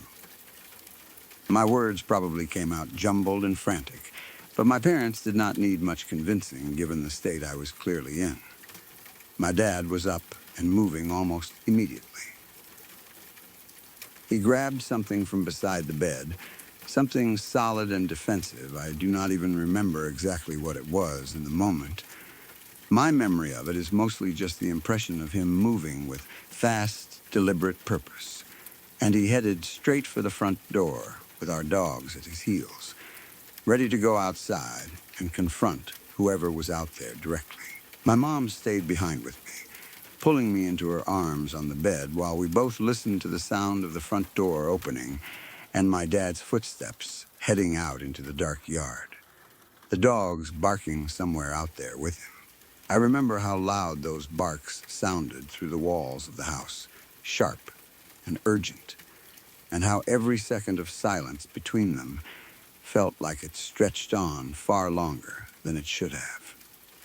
I trembled in my mother's arms the entire time my dad was outside, straining to hear anything through the walls, any shout, any sound of a struggle, anything at all that would tell me what was happening out there in the dark. It felt like he was gone for a very long time, though I am sure now it was probably only a few minutes in reality. Eventually, I heard the front door again, and then his footsteps coming back down the hallway toward the bedroom, and I remember the flood of relief that hit me the moment I saw him standing safely in the doorway. He told us he had walked all the way around the house and out toward the tree line, checking everywhere he could think to check, and that he had not seen anyone at all. No footprints that he had noticed, no sign that anybody had actually been up in that tree or anywhere near it. He told me gently that it had probably just been a trick of the moonlight, some strange shadow from the branches that my half-asleep brain had turned into the shape of a person, and that I should try to get some more sleep, that everything was fine now. I did not fully believe him, not deep down, but I was exhausted and shaken and desperately wanted to believe that he was right, so I let myself accept it, at least enough to think about going back to sleep. Some small, stubborn part of my mind kept replaying the exact shape of that silhouette, though. The way it had not shifted or swayed the way a branch would in even the slightest breeze. The way it had seemed to hold itself with a kind of tension that felt distinctly alive rather than natural. I pushed that thought down as best I could, telling myself I was just still scared and my imagination was running away with details that probably had not even been there. Instead of going back out to the living room couch, though, I decided that night to go sleep in my actual bedroom instead, the one I shared with my sister, needing the comfort of not being alone out in that big open living room with its wide front window facing directly out toward the trees. I climbed into my own bed and whispered the whole story to my sister, who was still mostly asleep, but woke up enough to listen, her eyes going wide in the dark as I told her about the shape in the tree and the dog snarling at the glass and my dad going out into the yard to check. She did not say much, just listened, but I could tell she believed me completely. And having her there, awake and aware of what I had seen, made the room feel a little safer than it otherwise would have. Meanwhile, my dad was not fully satisfied either, despite what he had told me to try to calm me down. He started making regular rounds through the house after that, walking slow loops from room to room with a cup of coffee in his hand, checking the windows, checking the doors, making sure everything was locked up tight. I could hear his footsteps passing by our bedroom door every so often, slow and steady, a small comfort in the dark, even as my nerves stayed on edge. Eventually, with the house quiet again, except for the occasional creak of my dad's footsteps somewhere down the hall, I finally started to relax a little. My sister had drifted back off to sleep beside me, her breathing slow and even, and I lay there in the dark thinking that maybe, finally, I could actually get some sleep myself. I remember the exact thought crossing my mind, clear and almost hopeful. I can sleep now. I was wrong. I do not know exactly what made me look toward the window that second time. There was no prickly feeling this time, no sudden instinct jolting me upright the way there had been out on the couch earlier. I just happened to glance over toward my bedroom window, and when I did, my entire body went rigid with fear all over again.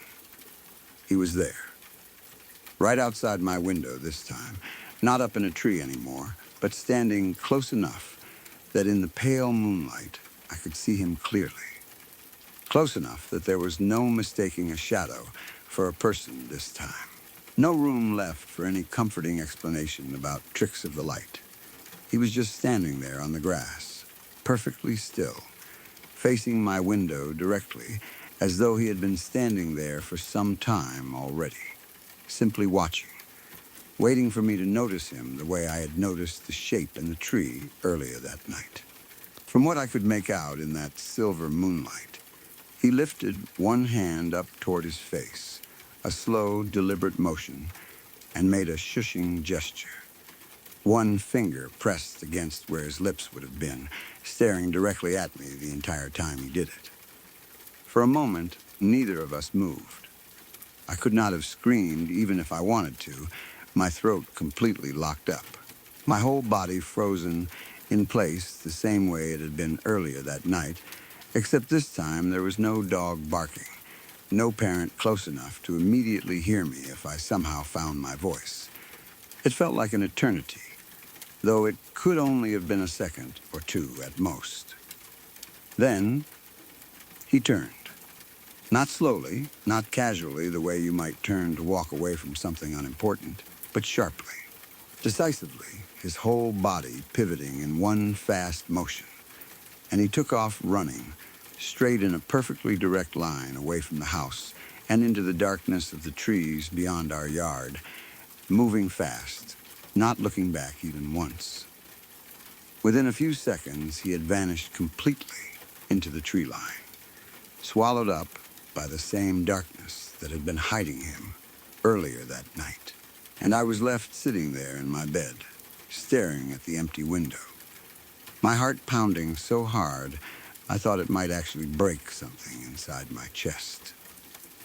It took me a long moment to find my voice again, and when I finally did, I do not think I have ever screamed for my parents that loudly in my entire life, before or since.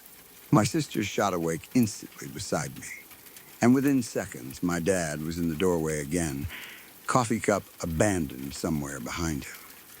My mom right behind him, looking just as frightened as I felt. This time, there was no explaining it away as moonlight on branches. This time, I had seen his face, close enough to see the gesture he made, close enough to know without any doubt at all that he had been standing right outside my window watching me, waiting, and that he had wanted me specifically to stay quiet about it. My dad went back outside again that night, more thoroughly this time, walking the full perimeter of our property with a flashlight, checking the tree line, checking the road, checking everywhere a person could have run to or hidden in. He found nothing again, no trace of anyone, though by that point in the night the ground was not exactly cooperative for tracking footprints, and whoever he was, he clearly knew how to move quickly and quietly through those woods. We ended up calling the police that night, something we had not done after the first sighting since my dad had found nothing and there had not seemed to be enough to report. This time was different. An officer came out, took a full report, walked the property himself in the daylight hours that followed, but ultimately came back with the same result my dad had. No footprints that could be clearly identified. No other sign of anyone having been there beyond what I had described seeing with my own eyes. He asked me several times to describe exactly what the man had looked like, his height, his build, what he had been wearing, but the truth was, I had only gotten that one clear look at him in the moonlight before he turned and ran. And most of the details beyond his general shape and that raised hand pressed to his lips had already started to blur together in my memory by the time I tried to put them into words for the officer. He also asked about the tree, wanting to know exactly which one I had seen the shape in earlier that night, and my dad walked him out to point it out in the daylight. They found a few scuff marks on the bark partway up the trunk, nothing definitive, nothing that could not have come from a raccoon or some other animal climbing up there at some point, but enough that my dad's shoulders visibly tensed when the officer pointed them out. Enough that neither of them said much of anything for a moment, while they both just stood there, looking up into the branches. For years afterward, I could not shake the memory of that shushing gesture, that calm, deliberate motion in the moonlight, and the way he had simply turned and run in a straight line without any hesitation at all, like he had planned exactly where he would go the moment he needed to disappear. I never went back to sleeping on that living room couch again after that summer, no matter how much I missed the old late-night television reruns that used to lull me to sleep out there. My parents installed better outdoor lighting not long after. Motion sensor lights that would flood the whole front yard the instant anything moved close to the house. And my dad kept up those late-night rounds of the house with his coffee cup for years afterward, long after the rest of us had mostly stopped talking about that night out loud. My sister and I still bring it up sometimes, usually late at night ourselves now that we are both grown, comparing notes on the small details we each remember differently. The exact color of the moonlight, the exact number of seconds it felt like he stood there before he ran. Neither of us has ever come up with a satisfying explanation for who he was or what he wanted, watching from that tree and then again from right outside my window, and I doubt at this point that we ever will. But I know none of us ever really forgot it, and I still think about that hand raised in the moonlight, and that single finger pressed against unseen lips, more often than I would like to admit, especially on quiet nights when the wind picks up outside and the trees start to sway and creak the way they always used to back then. My brother and I were both very young when it happened, both of us still small enough that most of what I remember from that time comes back to me in fragments rather than a full, clear memory, the way childhood often works.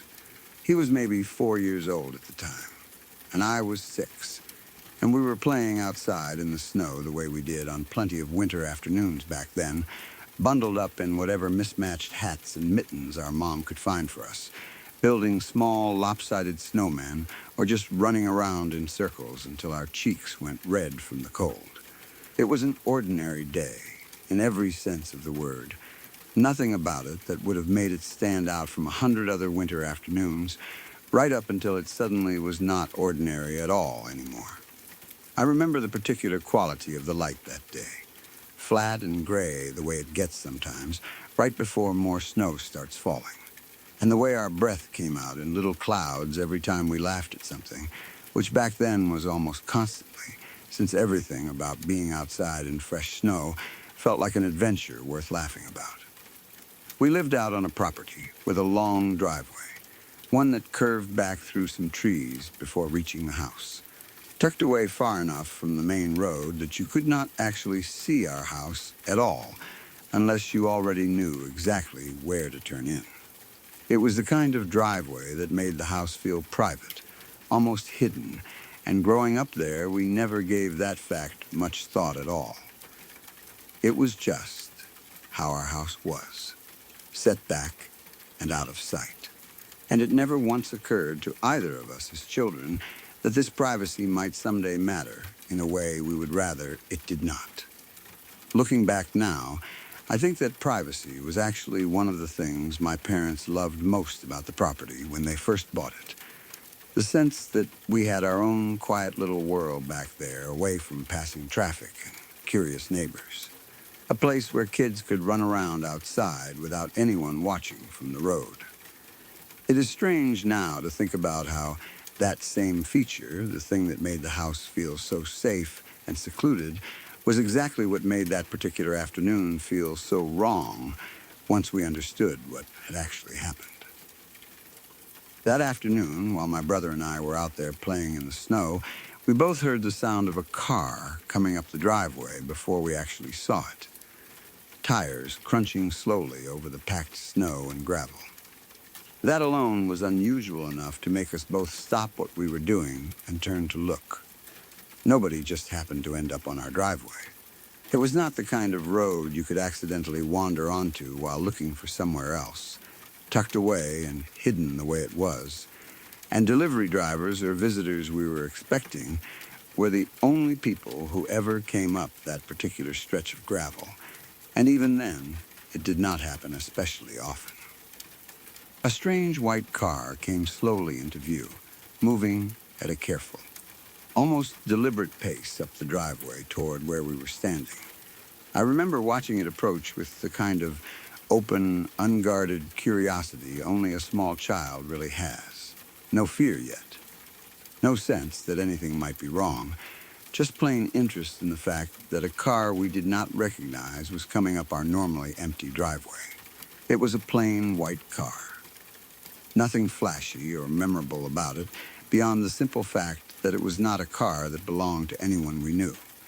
Not our grandparents, not any of our parents' friends, not anyone who regularly visited the house.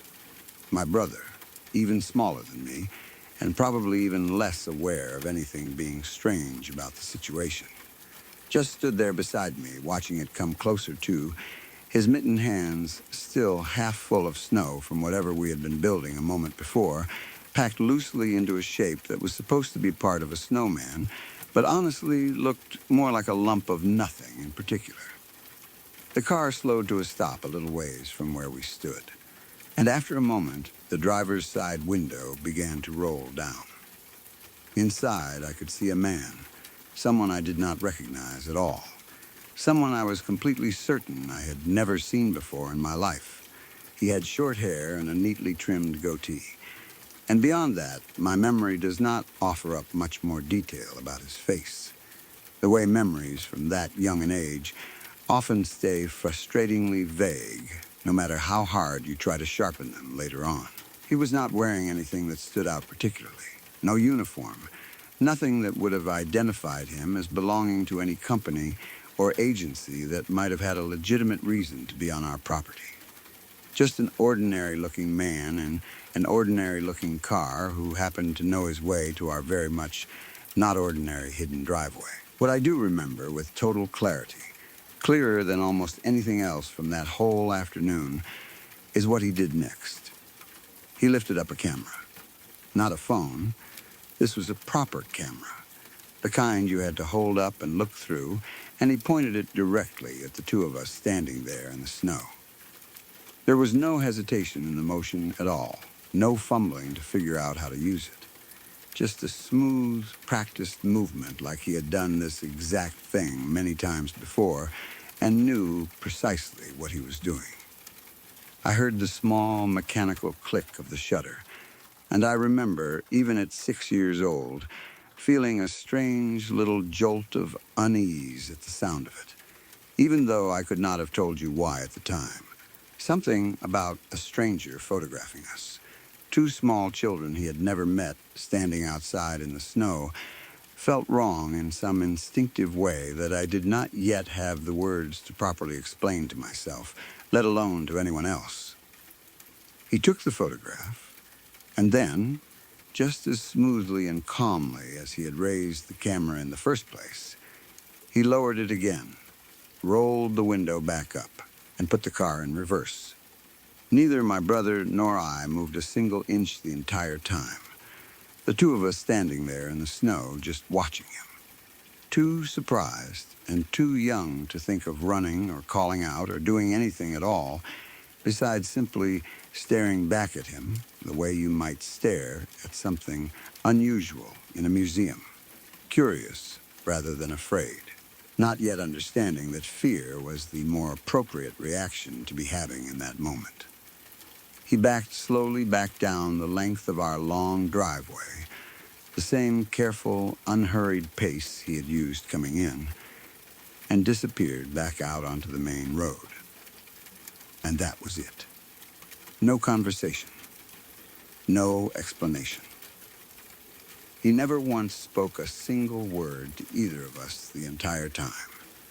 Never rolled down the window any further than necessary to fit the camera through the gap.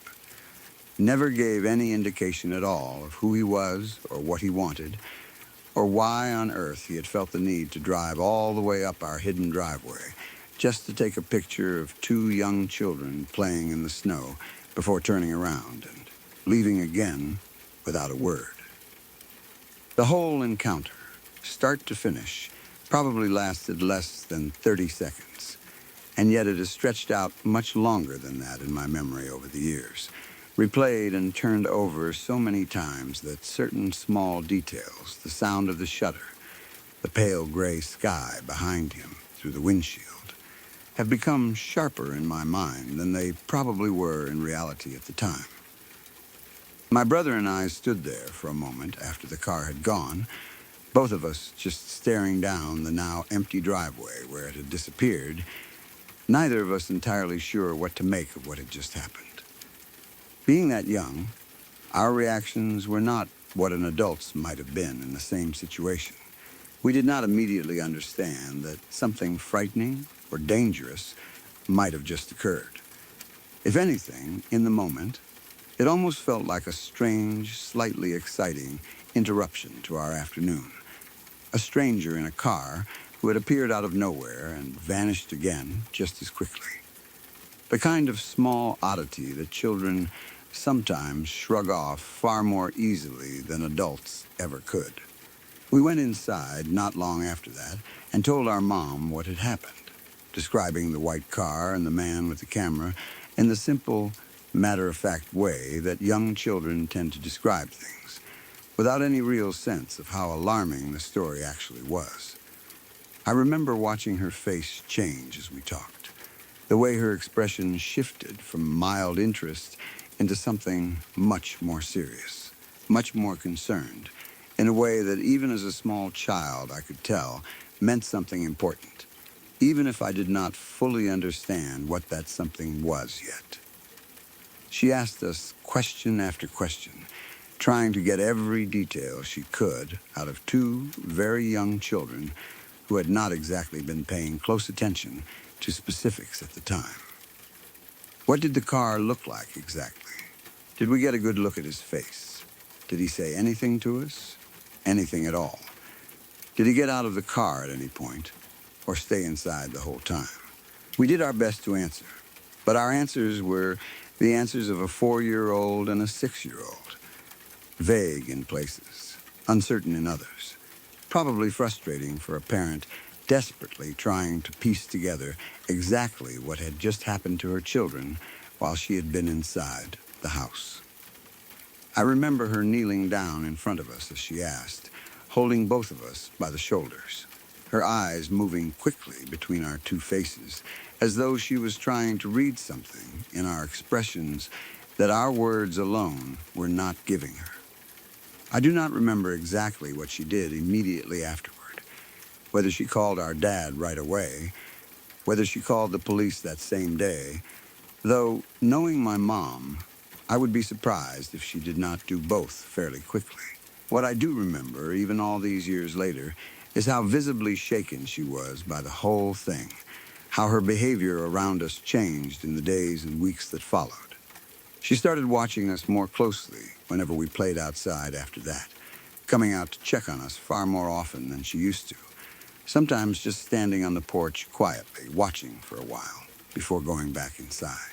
She started asking us, whenever we wanted to go play out front, to make sure we stayed close to the house rather than wandering out toward the end of the driveway, the way we sometimes used to when we were feeling more adventurous. She even started keeping a closer eye on the driveway itself, I noticed, glancing out toward it more often than she used to whenever we were sitting in the living room during the day, as though some part of her half expected that same white car to come rolling slowly back up it again at any moment. For a while after that, I remember our dad talking about putting up some kind of gate at the entrance to the driveway, something that would at least slow down or discourage anyone from being able to drive straight up to the house the way that Stranger had. I do not think they ever actually followed through on installing one, mostly because of the cost and the hassle involved, but the fact that the idea came up seriously enough to be discussed at the dinner table more than once tells me just how deeply that single strange encounter had rattled both of my parents, not just my mom. There was never any closure to the whole thing, never any follow-up that either resolved the mystery or explained why a stranger in a plain white car had driven all the way up our hidden, easily missed driveway specifically to photograph two young children before leaving without a single word. No one ever came back, as far as I know. My parents never learned anything more about who that man was or why he had done what he did. It simply happened once, a single strange afternoon frozen permanently in my memory, and then it was over, with no answers ever attached to it at all. My dad asked around a little in the days afterward, mentioning it to a couple of neighbors just in case anyone else had happened to see a similar car passing through the area that same week. But nobody had anything useful to add, and after a while, the trail, such as it was, simply went cold. There was no license plate anyone had thought to note down in the panic and confusion of the moment. No security camera footage the way there might be today. Nothing at all beyond two very young children's fuzzy memory of a man with short hair and a goatee holding up a camera. As I got older and started to actually understand more about the world, about the kinds of dangers that exist out there for children, especially children living somewhere as private and hidden as our old house had been, the full weight of what had happened that day started to settle on me in a way it never could have when I was 6 years old standing there in the snow. A stranger, someone with no reason at all to be on our specific hidden driveway, had gone out of his way to find us, to deliberately photograph us, and then left without any explanation whatsoever. There is no innocent version of that story that fully makes sense to me now as an adult. No simple, harmless explanation that accounts for every strange detail of it. The hidden driveway he somehow knew to turn into. The careful, practiced way he raised that camera. The complete and total silence from start to finish. I have tried, over the years, to come up with some version of events that would make the whole thing feel less unsettling.